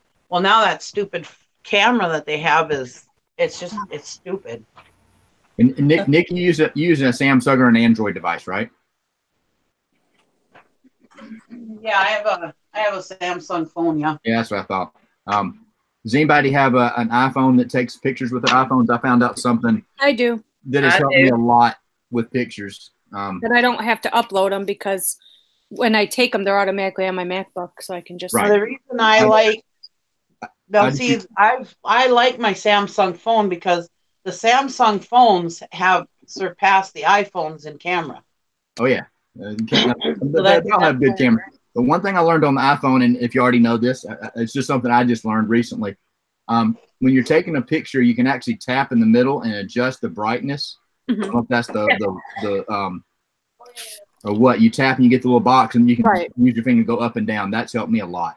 Yeah. It helped with your lighting and everything. You can do that on Samsung too, but what I'm saying is when you're within the app itself. Oh yeah, I don't take pictures in the app anymore. On a listing, and it has that little thing, and it says that you can take it. Now, yeah, the camera adjusts, kind of like the Poshmark camera in their app. It adjusts after you hit the button. You think you got it nice and clear. You're holding it still. You're not moving the camera. All of a sudden, you hit the button and it blurs it up. I'm like, what the hell? Because you moved the phone after. No, you didn't move it. No, you don't move the phone. It just does it. Right. It's stupid. You're not even moving the phone. That's why I won't use that app. I will take mine with my iPhone, adjust everything I need right there, download it on my computer, save it in a folder, I list.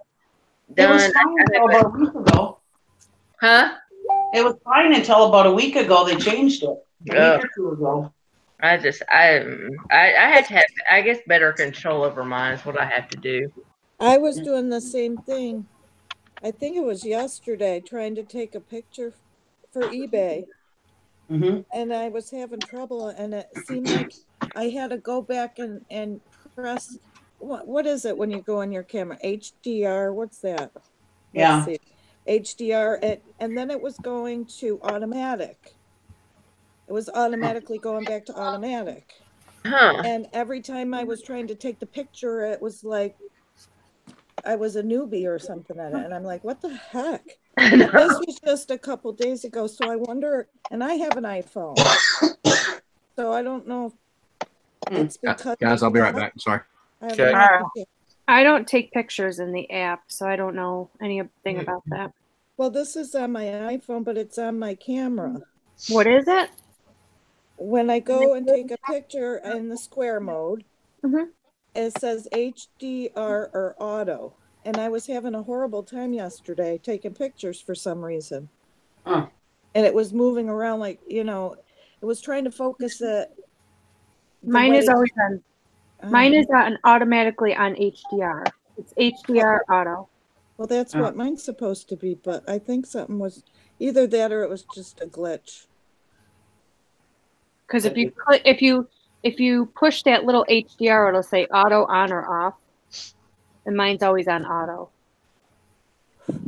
All right, I'm gonna have to play with it a little. It says auto is on. Okay. And then HDR, and underneath it has a little rectangle with a. Well, I don't know if you're gonna be able to see it. No. Let's see. Probably not. Yeah. Mine says, oh, I don't even have my camera on, but let me turn it on. And see, mine says HDR right there. Yeah. Yep. So if I click it, right, it'll say auto on or off, and mine's on auto. Yeah, mine's on auto too. So I don't know what the problem I was having yesterday. It just seemed like everything I was trying to take photos with came out really shaky. It was like it was trying to auto-correct itself. Yeah. I know. And I've never had that happen before, so I didn't know if this was something new. You may have an update that you may need to take on your phone. Yeah. Maybe. What version is it? What phone is it? I don't know. I don't know. How do you is it like 6 or 7 or 10? Yeah, it's not one of the 10s. I got it in June, but it wasn't the newest one that you could get. It's probably a 7, maybe, or I don't know. Well, mine's a 7. I'll look into it further. Yeah. It just maybe an update. You may have to look through your settings and see if you need to take an update on it. Yeah, there's updates almost every freaking day on the iPhone and iPads and It says MacBooks. it's up to date 12.1.4. So I don't know. I think it's just an awful lot of different things daily is changing everywhere. You know, I'm trying to keep up and I'm not doing well. Well, they're trying to add more features to these phones to make them more like a camera, with the f-stop and all this kind of crap. Yeah. And most people just want to take a daggone picture. Can you imagine all these teenagers taking pictures, selfies and all this kind of stuff, having to mess with f-stop and just in the lighting and all that kind of crap? It ain't going to happen. You'd think that they would be more sophisticated and be able to adjust to whatever situation and just give you the best picture. Yeah. Do best. Just give me the best. If I want to adjust it, let me adjust. But dang it, make it good. Nikki, did you ever do square pictures before? Square pictures? Yeah, I don't do square pictures. Yeah, you have to do square pictures for freaking Poshmark. Mike Yeah, said but I do that in the app, and it does it automatically. But on eBay, I don't even care. I just put them up. I don't care. That's what I was saying. Well, I don't like to have my hands in like the shot, or I try to make it where it's sort of balanced. I mean, I'll crop them down some, but I don't like overthink it. I don't overthink it. Some people make the backgrounds like white. I don't do that. I just want them to be clear. Honestly, yeah. I want people to know that they're buying from a person working at home. Because I think people have a different mentality when they're buying from who they think is a professional. Yes. Yeah. Not that I don't want my listings to be professional. And I don't go in there with my feet in the photographs or anything like that. They're clear. I make sure they're clear and whatever. But your toes in there. I don't take a picture of them. I don't take a picture of a mirror in my underwear and then post a picture. No. But what I'm saying is, I don't want that perfect, like stock looking photo, is what I'm saying. Right. Because I think people's mentality is different when they're buying from a corporation. I've often heard people, well, I bought it from Amazon, I can return it because, it doesn't matter, it's just Amazon, or like they'll send something back without a piece because they think it's coming from Walmart or Amazon or something. They think it's coming from a big corporation. So they're thinking they're not hurting anybody by doing this. You know what I mean? Right. Whereas I think if they think they're buying from us, Joe Blow down the street or whatever, I think their mentality is a little different. You know what I mean? Yeah, I think so too. I don't really know how to explain it, but I mean, I don't want my photos to look like stock photos. I want them to look like they're coming from a person, Yeah. One thing, Nikki's got a point there, because I've bought stuff and this is coming from California, and it takes almost 3 weeks to get here. Oh my God. Because it's not coming from California. Yeah. It's coming from China. Yeah. Exactly. And because you can start looking at their feedback, and they're like, took forever to get good product, but took forever to get here from California to Miami and blah, blah, blah. And then you start looking at the fine print in their listing, and it says, delivery time could vary. Please have patience. Yeah. And I have I use a white background. I use a piece of cardboard from the dollar store, those trifold. That's what I use. Yeah, I use those, or sometimes my husband will bring me some white slip sheets from the pallets at work. I use those. He might build you a barn. Or...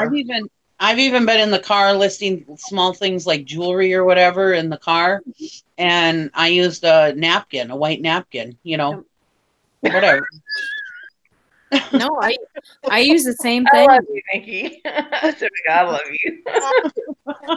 No, I've done it. I've used paper towel. As a matter of fact, I have a jewelry bag with me that I take with me if I'm going on like a trip or something, a car trip or something. And I think I'm going to be taking pictures in the car or whatever, I have a roll of paper toweling in there, I ripped off about 6 or 7 sheets off the paper towel roll, and I have it sitting in the bag so that I can take a picture on the go if I need to. Yeah, That's I a smart love it. idea. I love it too, Nikki, because I'll have to go with the kids to the skate estate. Yeah. And sometimes they make me stay because, you know, parents are supposed to stay, especially if, like, one of my friends isn't there. We kind of trade on and off and go do stuff. And I do some of my best work sitting right there in the car or or at the table at the skate estate trying to, you know, fill my time wisely. My pictures are far from perfect, but that's because I'm always on the go. So, you know. I'm surprised Nikki doesn't have one of those, you know, those campers that go in the back of the truck. Yeah. It goes over the top of the cab. Yeah. So she can go back there. She's got a photo studio in there. She has a pop-up camper in the back of her truck with a pop-up studio. Yeah. Actually, one time when I had my van, I was actually thinking about getting a portable printer. That's high tech. Yeah. Yeah. Next thing you know, you start listing from your van like that, you're going to be doing that Amazon RA and traveling all over the country. I was listing in my van. You know, I would come to town to work in the storage shed, and it's freezing cold outside in the middle of winter. I used to go in the back seat of my van and park at the storage shed, grab a box of stuff, stick it in my van, and go in the back seat of my van and take pictures and list. Excuse me.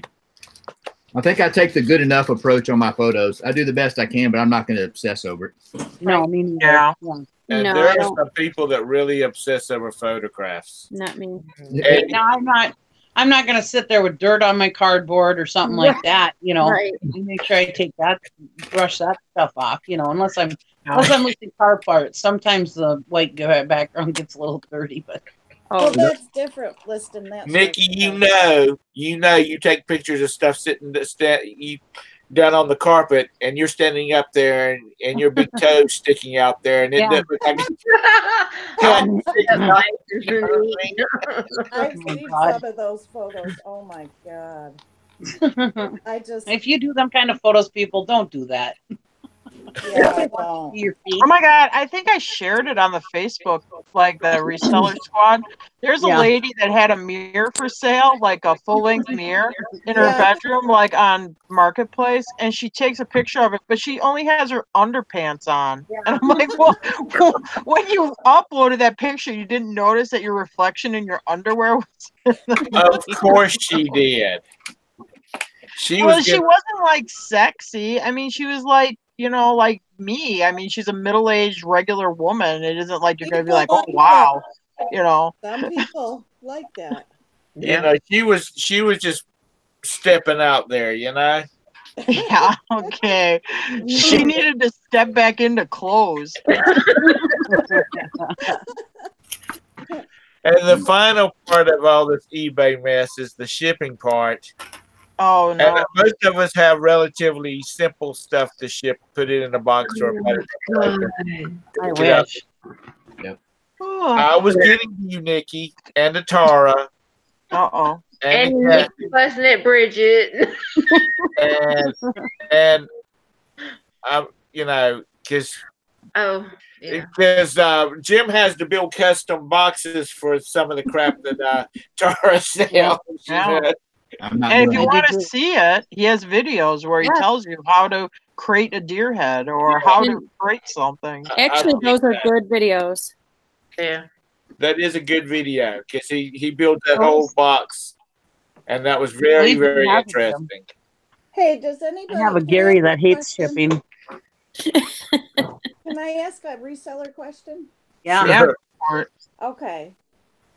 Has anyone ever taken videos of what they have up on eBay and stuff? And if you have, how do you go about? Yes, I do. And I use Flipper. I go to Flipper Tools.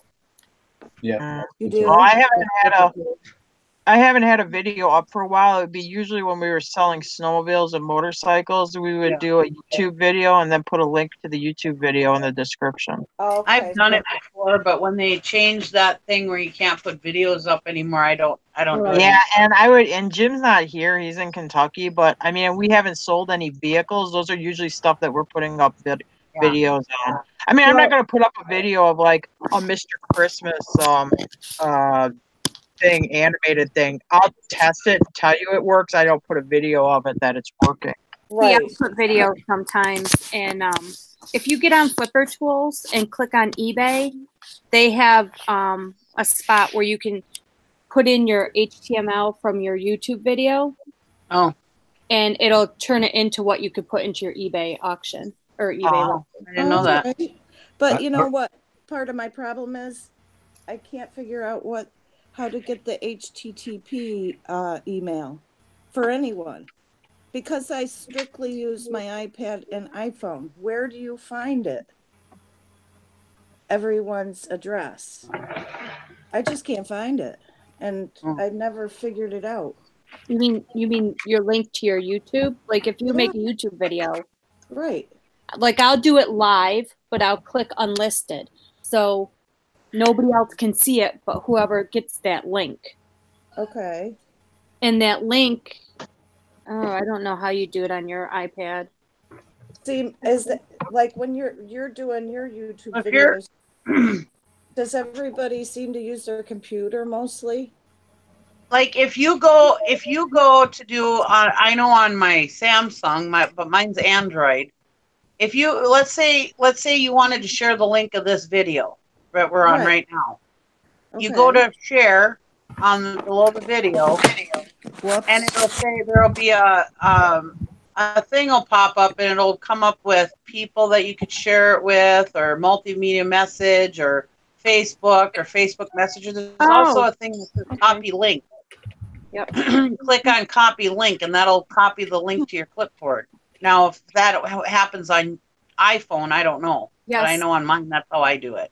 Yep. Yeah, I need a course. So if you look at this video, we're looking at. I'm on my phone, so I can't show you. Okay. If you look at that, you see the 3 dots right there? Yep. If you click on those, this pops up and it'll say share. Yep. You click on share, and there's the copy link. Okay. Then what? You click that. It'll copy the link to your clipboard, and then you can go into Flipper Tools, find that where it says the eBay thing, and then paste it. Yeah, because I'll be pushing copy, and it goes. Where does it go? Out in outer space. Just goes onto your clipboard. It's on your clipboard. Okay. So if you can't see it, it's just on your clipboard, and then you go to where you want to paste it and just paste it. Okay. Thank you. I'll have to keep looking into that. It'll take me a couple tries, I'm sure. Thank you. Welcome. You learn something every day. Yeah. What was the craziest thing y'all had to ship? A gambling machine, a gas pump, a Harley Davidson stationary engine. Yeah, big items like that. Tools. Hospital beds, tractor parts. Yeah, I haven't had to ship anything that large. I think the biggest thing I had to ship was a like a little Tykes playhouse, one of those outdoor playhouses. Right. Oh yeah, that'd be tough. I think that was the biggest thing I had to ship. To ship. Well, I've shipped big manufacturing machines. Yeah, I've never used Put them on pallets. Yeah, I've never used like pallet things or anything, but I think I've only ever really did 2 pallet things, and that was the an antique gasoline pump, and it was one of those like video slot machines, that are like in bars and stuff. I did one of those. But I'll do anything, furniture, anything. I don't care. I ain't doing furniture yet. I ain't that brave. I will only tell you the only thing on like shipping that, like something big like that, that's going to go great. I usually make this, I say I'll work with them, but I make them arrange their own shipping and pay for it because eBay is going to take their percentage off of that shipping charge too. So why do you want to pay it? So I don't have them pay it through that way. I make them arrange their own shipping. I may give them a palletization charge on it, but I'll say I'll work with your shipper. I don't have them pay me the shipping and then arrange it on that. I always put that in the listing. I put it as local pickup only, but I put in the listing in the description, buyer arranges and pays for shipping. Okay, the palletization thing is like Greek to me, so. Yeah, is that like putting it? Well, that's me. I have to go obtain a pallet and put it on the pallet and strap it to the pallet, so I have that material cost. Yeah. And in whatever you're wrapping, or if I'm using ratchet straps to put it in place and then using a shrink wrap around it. That's I just have a charge for that. And it's going to take me and Jim, like, let's say if it takes an hour of our time. I mean, I'm not really making any money on it, but it does reimburse us at least for some of the material costs. I used to have one of those banding machines like they put on pallets to band metal bands, put stuff on pallets.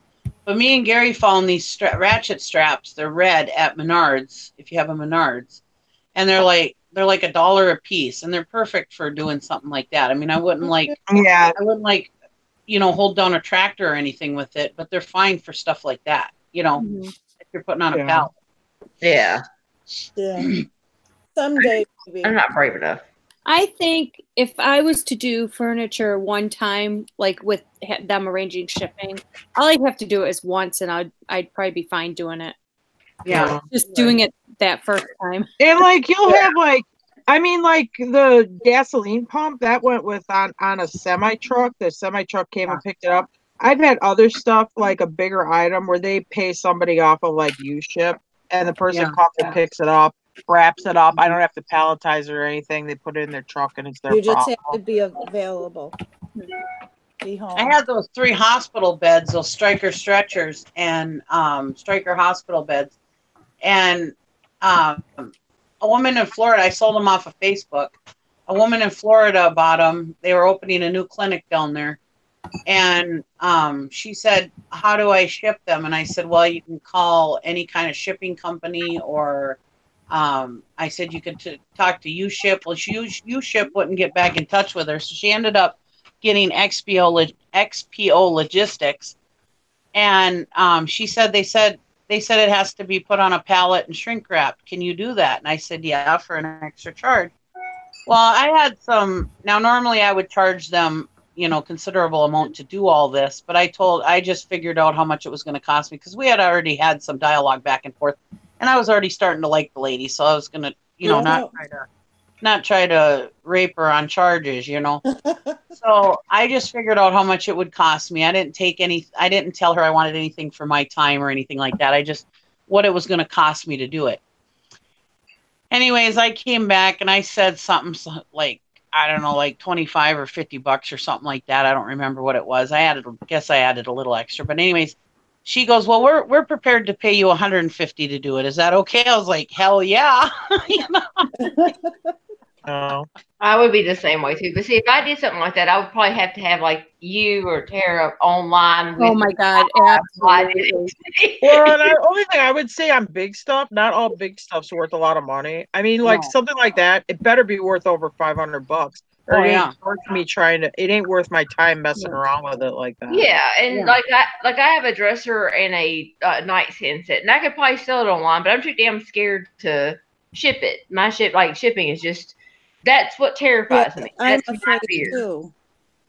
I have a beautiful rocking chair my aunt and uncle refurbished, and we're trying to sell it, and I have it on eBay, but it's just local pickup because I don't know how to ship big items. Right. I bought those 3 beds for like $100 and I sold them. And the big stuff though, that's how I would say Nikki agrees with me too on this big stuff. We have ours marked local pickup. We might just have a blip in our ad that will work. If you're going to hire a shipper, we'll work with the arrangements you make for that shipper. Right. We did a lot of snowmobiles. We did a lot of snowmobiles, and there is with snowmobiles, there's this crazy like circuit where you have these professional snowmobile haulers that go out to the East Coast, take a load of sleds out to the East Coast, pick up a load of sleds on the East Coast, and bring them back to the Midwest. I mean, I've worked with a lot of those kind of guys where they'll pick them up, whatever. Somebody will buy the sled off of me, and it will go, you know, out to New Hampshire or who the hell knows where, and some guy picks it up with a load of, you know, 30 other snowmobiles in this big trailer, and it just goes away. I don't have to put that thing on a pallet or something like that. Yeah. Where are you located, Tara? Me, northern Wisconsin. Okay. Did you tell by the accent? No. Wisconsin.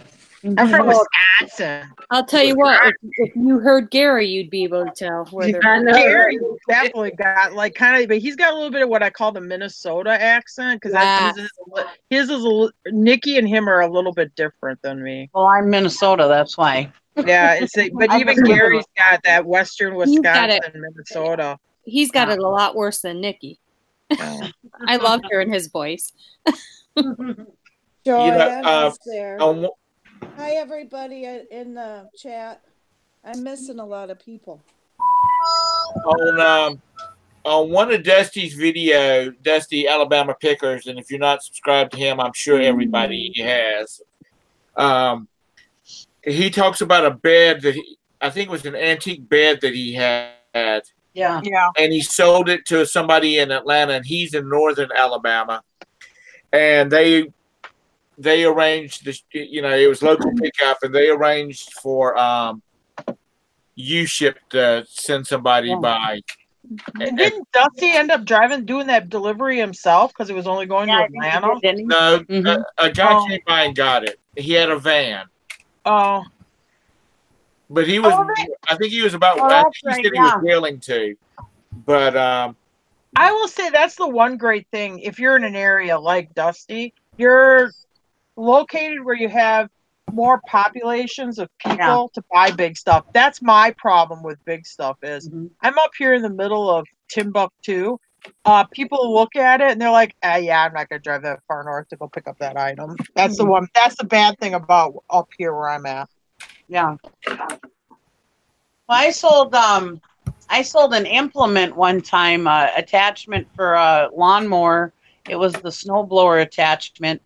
And they drove up from Chicago to get it. They're like, oh, well, we've wanted to visit Duluth for a while now, so we'll come on up there with our trailer and we'll pick it up. And that worked out good.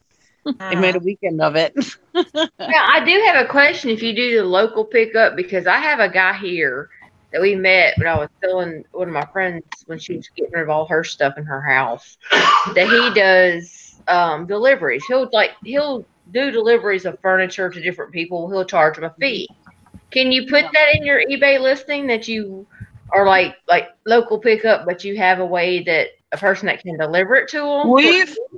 We've put on sometimes with our local pickup items, we'll charge $1.50 a mile to deliver it within 150 miles or 200 miles, whatever the limit is that Jim says we do. He goes, we'll charge you $1.50 a mile to deliver it to you.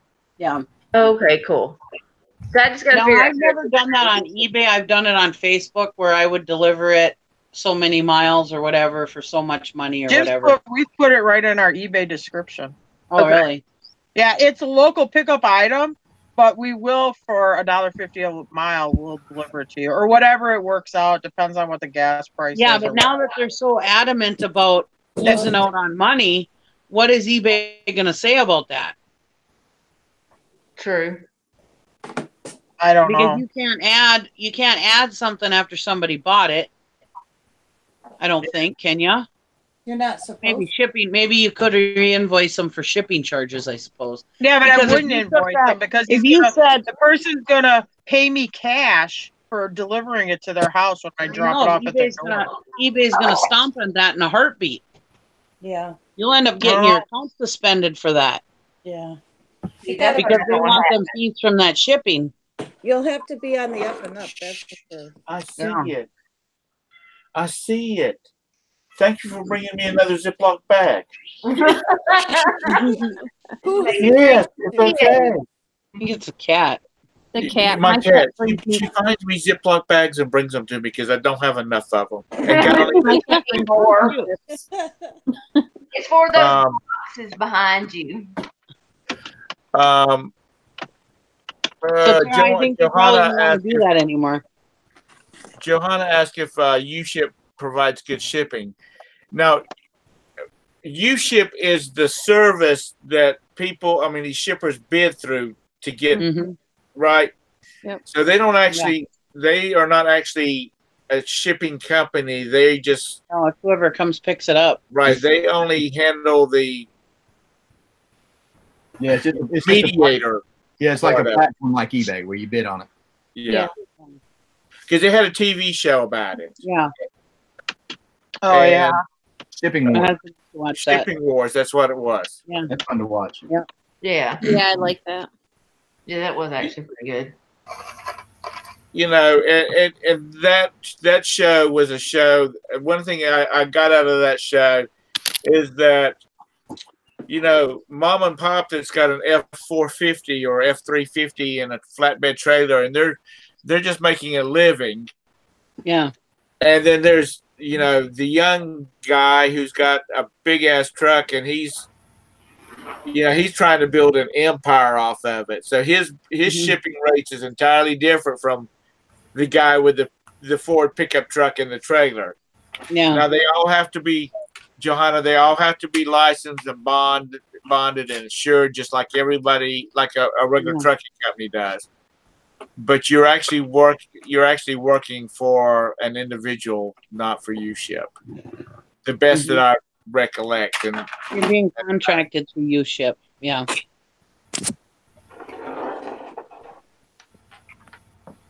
Gary actually wanted me to start doing that at one time. Because I used to be a truck driver.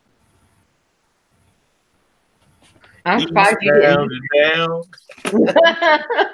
My teeth look gray on this camera today. It'd be good. Yeah. Your teeth are gray. They look like they're gray on It's probably camera. the lighting in your daughter's house. Huh?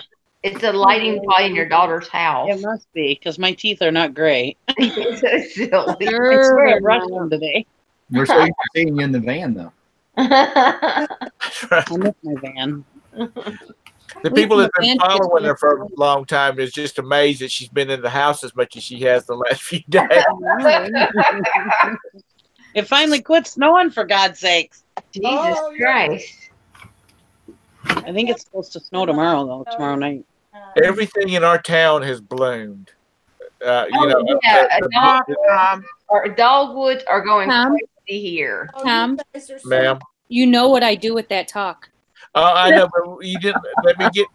And I think Tara was throwing flowers over there too. But Tom, I'm afraid is that we're going to get a cold snap. Oh, we're about to get one, but our dogwoods are blooming behind our house. Yeah, Tom, our sinuses are going crazy. Bradford pears, Camera. Huh? Yeah. Bradford pears are out. There's like that mac and that cheese, right? Yeah. I Your have number my one, Kathy. trigger on the mute button. Go ahead. It's all right. I know how to Talking unmute. about your weather, buddy. I know how to unmute. Let me for you Southerners, these Northern ladies get all nasty about February. Yeah. I would hate to have to live in the house with them. We're going down to 30 on Monday, so don't worry. Poor baby. And then back up to 60. It was like 15 below zero this morning. God, y'all are freaking crazy. See, if I was going to be homeless, I'd have come lived with you, but nope, I ain't doing it. It's 17 tonight. Kathy, What? we talk about the temperature going down to 30. I know. And we talk about the temperature going up to 30. Yeah. It's warm tonight. It's 7 above here. Oh, Yeah. Jesus. And it's supposed to dip down to -1 at like 6 in the morning. But yeah, I mean, I think last night it was 10 or 12 below. Yeah. Now Tara's only about 3.5 hours from me, so I have about the same weather. Right now, I just ate some sherbet a little bit ago. Oh, I love sherbet. Oh God. And I am like freezing. I just started up the oven because I'm freezing to death right now. Oh my And I just started up the oven to kind of warm me up a little bit more. I had on shorts and a short sleeve t-shirt all day. Lord, Nikki, do you have a carbon monoxide detector? It's an electric oven. I just turned it on for a minute to take the chill off my arms. Brandy's flying through there in a minute going, what are you doing? I've been wanting everything hot. Anything hot. Not cold. You get used to it. It's like y'all with the heat. You get used to it. When it's 110 and humid outside, you're not like out there like dancing around and running, you know. It's the same And with that's the the cold. thing. I would dread coming to see you guys in August. I dread being here in August. Oh, not me. Oh, Oh, you like it hot like that, Bridget? no. Mm-mm. I'll come see y'all in August. Yeah. One of my neighbors is from North Dakota, and his family last summer, his mother and father were going to come from North Dakota to Charlotte, and they were going to go on down to Charleston, South Carolina. And this was in August. And I'm like, don't tell them to come in August. Wait till September or October. Yeah. Because Charleston, South Carolina in August is like 105 degrees with 500% humidity. Well, September and October ain't much better, though. Sometimes it could be up there, too. Yeah. Sometimes. I mean, we're so wishy-washy here. We usually ended up always going to Florida in August, and I don't mind it. I mean, it will be warm. It'll be like 90 something. But it always seems like in Florida, because you're on a peninsula, you kind of get a breeze off of one of the sides, you know, off the Atlantic side or the Gulf side. And I was in Jackson, Mississippi to pick up that pickup truck, and it was hot as blazes there. And it didn't kill me, but I was like, oh boy, yeah, it is buggy there. But I mean, we went and walked around Vicksburg that day, and it didn't kill us. I mean, I wasn't like, I don't know. It doesn't bother me that much. You know what I don't want to do anymore? I don't want to have to shovel 3 feet of snow when I'm an old lady thinking about, oh my God, I hope I don't fall out here and break my hip while I'm trying to shovel this snow or something or freeze to That's why death. that's why you buy a plow. Yeah, or you move away. That's a better idea. Better idea. You say, oh, it's been fun, but I'm gonna move somewhere else now. I told my husband that I would move south if he could talk to my dad to go with us in the wintertime only. I have to come back. I can only go down there for a few months. You know, I can understand these people that leave. You know, they go to Florida for this winter. Nobody. They go back up north for the summer. I can understand that. These people that bought this property of mine, she's like, oh, I could never leave here. Oh, no, I don't like it. It's too hot down there. I could never leave here. I love it here. So I'm go over there they want to buy this piece of furniture off me. Oh, they'll be back March 3rd. They're in Florida from Christmas until March 3rd. I go, okay, you really love it here, but you leave during the coldest part of the year, you know. South Texas prepper said, come to Texas in August. We get up to around 200 degrees. Yeah. I was just gonna say, when we bought our truck from Texas, and it's somewhere around where Valerie lives, we flew down there and we were stuck in Minneapolis Airport, Minnesota, for like 3 hours because there was a big storm down in Dallas, and then we finally got to go down there, and it was so hot, and it was July.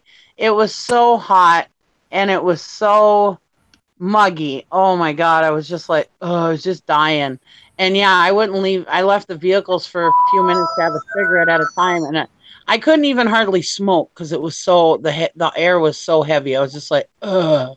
Wow. And I mean, I smoke outside at 30 below, so that's how bad it was. You know? And oh God, I couldn't handle it. I feel the same way. Our local Boy Scout troop went to Arizona. Well, they actually went to the Boy Scout camp in New Mexico, but they went via Phoenix, Arizona. for Oh, some it's hot reason. I there. don't know why, but they did. Yeah. And they did that.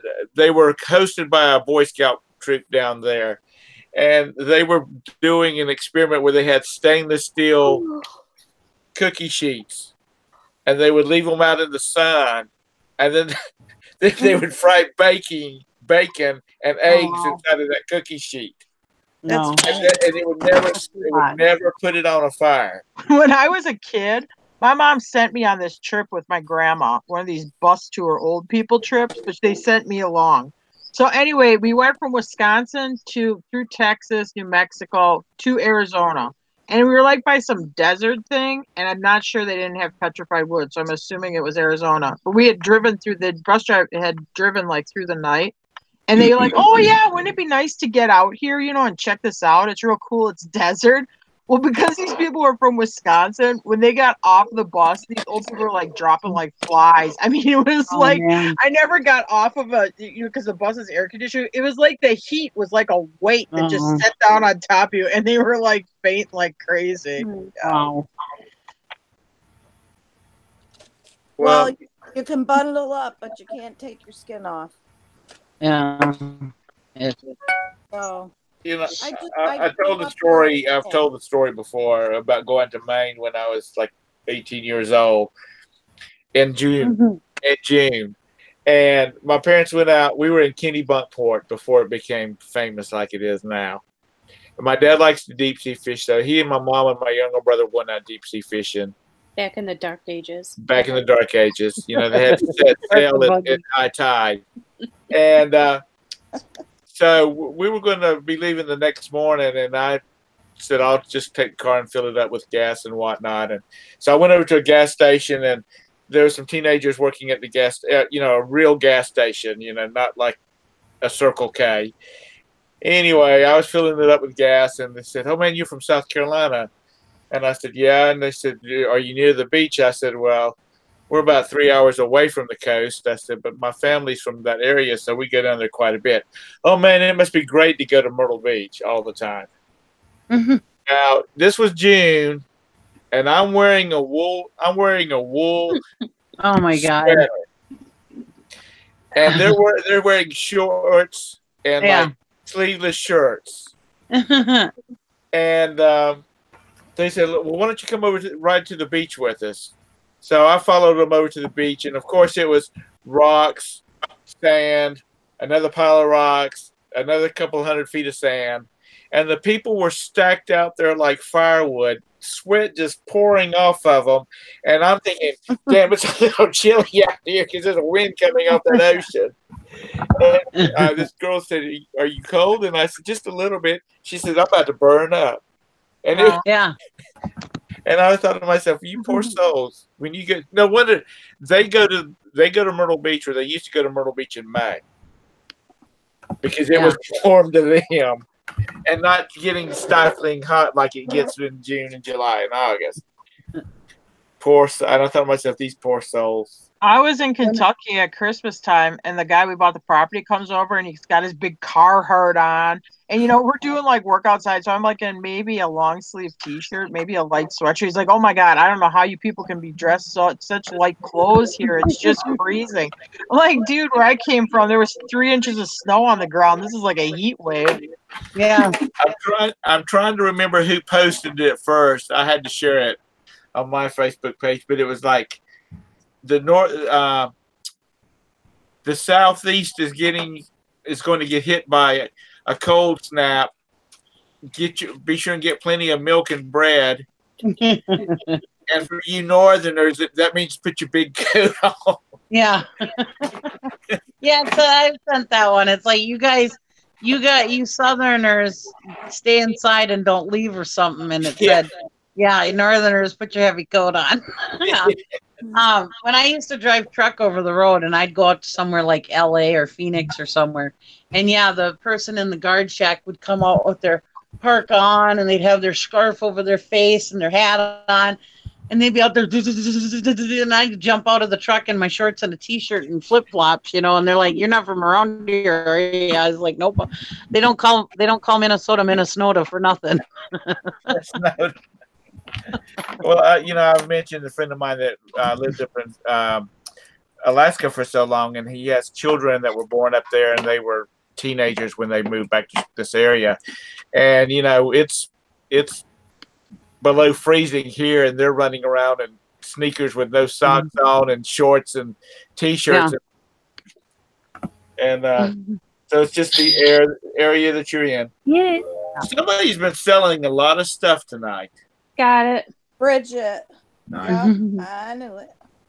She's headed to the happiest place in the world. No, she's not. Can't hear my teaching because I'm on a phone. How she does it. You just list a lot. I don't list anything. There you go. That's why. And that's the thing, I tell everybody about eBay, if there's any beginners listening, all you have to do is, well, I won't say it the way I always say it because it's Tom's channel, but all you need to do is buy stuff, list stuff, and sell stuff. She can't even say it right without saying the other word. Yeah. I know. That's all you gotta do. Just keep listing. He had us live before. Me and Marcel live. Yeah, you can say it. Yeah. He's still live, so. And I'll tell you what, if you stop listing for just a few days, like you don't list at all, your sales will show it. Like I didn't list anything Friday, Saturday, and I only listed maybe 3 things Sunday. My sales Monday sucked. I mean, it sucked. And I have over 4,000 items, but they still sucked. You have to list every day. That's the thing. Mm-hmm. I don't know if y'all watch Crazy Picker Life, and I hate to steal something from him. I give him full credit. Yeah. When he says pick well and list often. Yep. I always like that. Well, and he talks about the momentum, and I've talked about that before too, and it totally does. You have to get that momentum. Mm-hmm.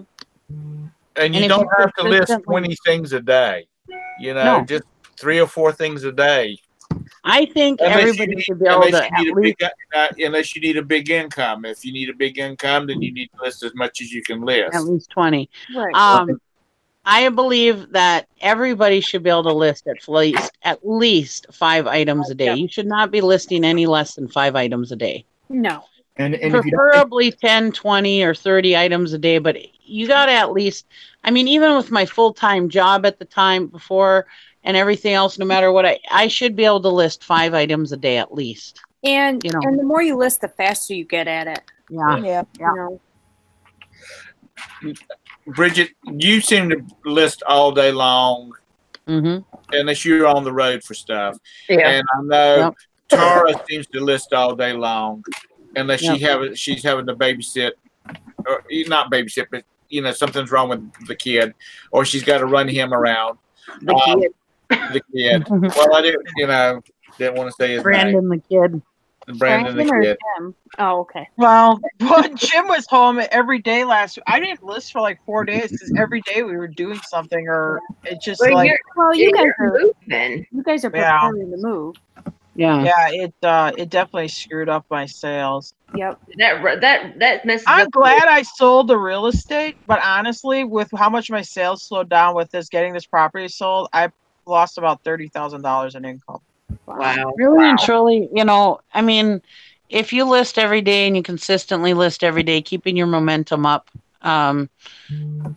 If you miss a day, even sometimes if you miss 2 days, it's going to be okay. But get right back into it, and start listing like a madman again. Nikki, you have pretty eyes. Oh, thank you. Oh, you're a charmer. You're a real silver-tongued devil, Tom. I know. Her face is right in the screen, and you can, it's like. You've not seen her eyes ever, Tom. Lord. I've never paid attention to her eyes before. Yeah, She's got gorgeous eyes. Yep. She does. They're pretty. She does. She has beautiful eyes.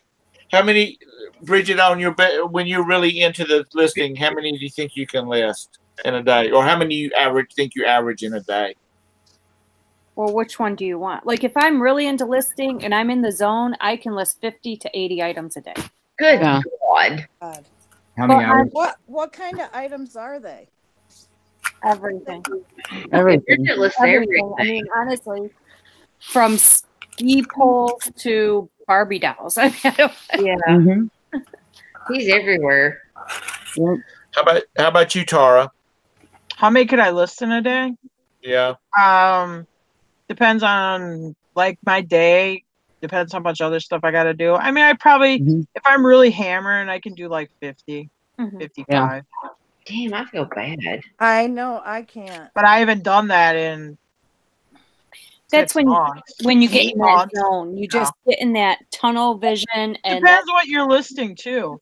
I mean, if it's something like I have a stack of manuals to do, yeah, you could power through them. You could probably do 80 no of those. problem. If Yeah. I'm doing like 30 one-of-a-kind items and stuff like that, where I'm making a unique listing for every one. Yeah, those probably take me a bit longer. Sidetracked. I think What that's kind of device do you use to do the actual listing? My desktop computer. I use my desktop or my laptop. I think that's my problem. Most of the time, I I don't use my like phone. listing on the mobile device. That's me. I'm old-fashioned. I'm obstinate. I'm stubborn. I like to sit at a keyboard Me too. and type with a monitor in front of me. That's the way I like to do it. I'm the same way. Now- Nikki had her whole business on her phone at one time. I don't know if you do that. I ran my business for probably 3-4 years on just my mobile phone. See, I can't even I do didn't that. even a tablet. I just used my phone. I have to have full screen. I have to have everything. That's how I am. Printed Yeah. off of it and everything. Everything's completely off my phone. I don't even like typing on my phone. Me Like neither. that little, and it's like I'm slow because I'm hitting the wrong freaking letter. Every other letter and God, stuff. I'm a terrible texter. Yeah. Oh. I don't even like to text. It's like when y'all read mine, it's like you might as well forget it. You might as well read through the lines because you're gonna have to figure it out. It's fat finger texting. I don't even read my texts, honestly. If you leave me a text or a voicemail, don't expect to hear back from me for 3 to 4 days because I don't even look at it. Oh, see, I text a lot. It's just yeah. I'm not good at it. And I was watching my son Vanya. I was watching him text to his girlfriend, and he's got these little skinny fingers on that. It's on a Android phone about this size right here, and he's just sitting there just texting away on that thing. Yeah. And I'm thinking, hell, my fingers would be caught fire from rubbing each against each other. Trying to text. I'm gonna be like the old lady that's gonna have the big oversized cricket phone because she needs my God, buttons and stuff like that. I don't keep up on technology at all. Me either. See, I like texting over like the Facebook Messenger. A lot of times if somebody, I don't ever really look at that too much. So I would rather somebody text me if it's something, that they want to talk to me about than Facebook Messenger because sometimes I miss it. Well, Okay, I'm going to say you're a big fat storyteller. Why? Because there is no way you can miss that thing because that sucker is pinging all freaking day long. Can I tell you something, Tom? Ma'am? My notifications are off for that. Michelle, we can't hear you. Okay. Because you guys would keep me up all freaking night. Oh yeah, you'd have to find out what's being said. You'd have to keep reaching over there and saying, "What are they talking about now?" I'd never sleep. So in the morning when I wake up, I kind of scroll up and see what Nikki says, and then that's it. No, I'm teasing. What did she say? I didn't even hear that. I knew it. Nikki's always up at like 4 o'clock in the morning. She scrolls all the way up to see what Nikki says, and then she's done. Oh. Usually Nikki posts some good shit. I know Nikki does have some good shit. She wants to marry me. That's right. Yeah. Valerie. Excuse me. That was in a private hangout, Nikki. We don't talk about this stuff. It's out in public now. Rumors. Oh boy. Yeah. Hey, we're not supposed to say those results. Thank you, Sarah. I made a pact. I didn't say any other ones. I just said she wanted to marry me. That's all. I was like, no. Yeah, we made a private. That was all I was saying. I didn't catch it at first. No, we made a private pact. That doesn't get revealed live at all. I just said that she wanted to marry me. That was it. Yeah, For her stuff. Now, The- Michelle's Craig's got a school age kid, and Jim and Tara's got a school age kid. Yeah. Does that throw a big kink in your listing and doing your Well, business? no, I mean, I work around it. I mean, and it's not like he's a baby anymore. So, I mean, he's kind of self-sufficient. But, I mean, I do get him off to school in the morning, you know, and that's what I do in the morning. And I have to obviously take care of animals and stuff. And I pick him up from school and, you know, we go to all his events and that. But during the day, I mean, you have that when I get back home at 8:30, I mean, I help Jim pull the whatever shipments have to go out. And then he's usually packing from 9 till 3, and I'm usually listing during that time. So that's just kind of what we do it. It's just another thing. Oh, go ahead. Sorry. I was going to say, it's just another thing to work around. Yeah. But is it really a workaround? I mean, he's at school. I mean, 9 to 3. I mean, that's a pretty decent work day. I mean, I guess you could say, oh, you're fluffing off early because you don't work till 5. But I mean, 9 to 3 is a decent work day. And if I don't finish my listings during that time, I mean, because we have after we pick them up from school, I feed horses, I do some other stuff, we eat supper or whatever. I mean, I'll sit back at my computer and I'll finish off listings at night. I mean, I guess what else am I going to do? But you guys are used to that. Like, yeah, the way I am right now, if somebody threw a kid in the mix to me, I would be lost. I'd be done. I mean, if you drop me off like a 3-month-old baby or something, I'd be like, what am I supposed to do with this? I got shit to do, you know. I'd be working, yeah. Me too. I'd put them to work out of the home.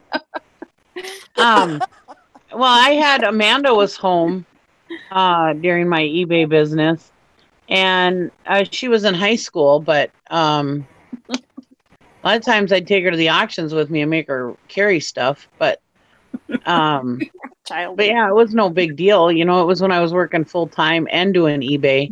So a lot of times she would be in the house, I'd be out in the garage or whatever working. But yeah, she'd come out and chit chat with me, or another thing, because I listed on my phone, I could sit on the couch and list while I was watching TV with her, you know. Brandon's been so raised in it because my mom passed away when he was 1.5 years old, and Jim's parents are gone in Florida a lot. We didn't have like a babysitter, and I didn't pay a babysitter. So, I mean, it was just like, we're going to an auction today. Brandon got loaded up with everything else. I mean, he's been kind of raised in the junk business, you know. Yeah. All right, kids, shut up. We're going to an auction for the day, you know. Anyway, I mean, he just kind of went along with us. Anyway. And my daughter used to just take my phone and she'd sit in the van or whatever and play on the phone. Or she'd come in and get something to eat, and then she'd go back out to the van and I will say the conversion van was my best babysitter. I would go back to the van, and it would be like Brandon with 3 other kids in there, and they'd all be on their devices, iPads or laptops or whatever, just sitting in there like playing games or watching movies. My van was like the auctions babysitting service, because the kids would be, hey, I'd come to bring some, I'd open the door and here's a bunch of kids in my van, you know, or I'd be like, okay, we're leaving now. You guys, other guys should probably go find your parents or whatever, you know. Oh, man. Well, guys, I've let this run way too long. Well, it's only been 2 hours. It's short for some of them. Tom, ma'am, do you see I stayed up with you? I know it. And I appreciate that too. She never even used to stay up and watch the list or ditch it. No, usually I get in bed by 9:30. You over big time, Tom. Yeah, she'll let me know, I'm sure. Tomorrow morning I will. Mr. Sadie Hellfire. Hey, Mr. Hi, Mr. Sadie again. Still here. Oh, wow, it's already 10 o'clock. Holy. It's 11 here. Like, the late birds. Mr. Sadie said Jim and Tart got home and they found 3 extra kids in the back. No, you make sure they unloaded all the crap. when you find kids in your vehicle at an auction, you make sure you leave those kids at the auction. You don't want to take them home with you. You're afraid the parents will tell you to keep them. No return policy. Well, it was fun. Thanks for letting me hang out.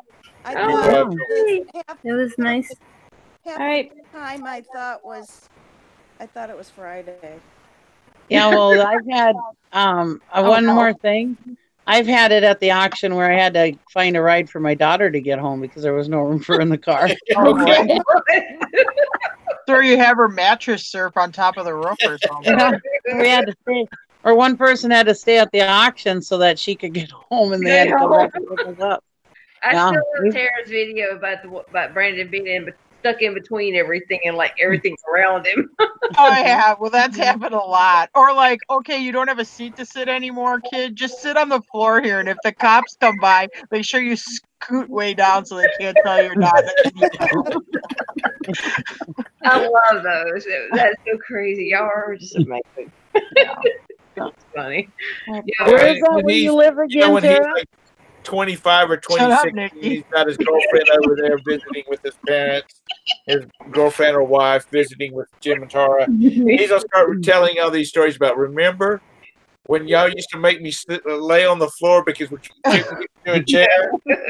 And these I know, girls but are look gonna at the think, stories he'll have to tell his children. I mean, can you imagine? It'll be like, what? What are you saying your parents used to do for a living? Yeah, you wouldn't believe it, kid. They rode around selling junk. Of course, I'll be off at the nursing home playing bingo and pooping in my pants or something, but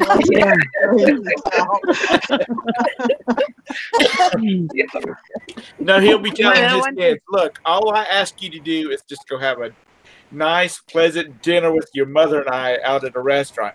It's not like me when your grandparents, Mama and Papa used to drag my little ass to the auction and be 3 o'clock in the morning get home.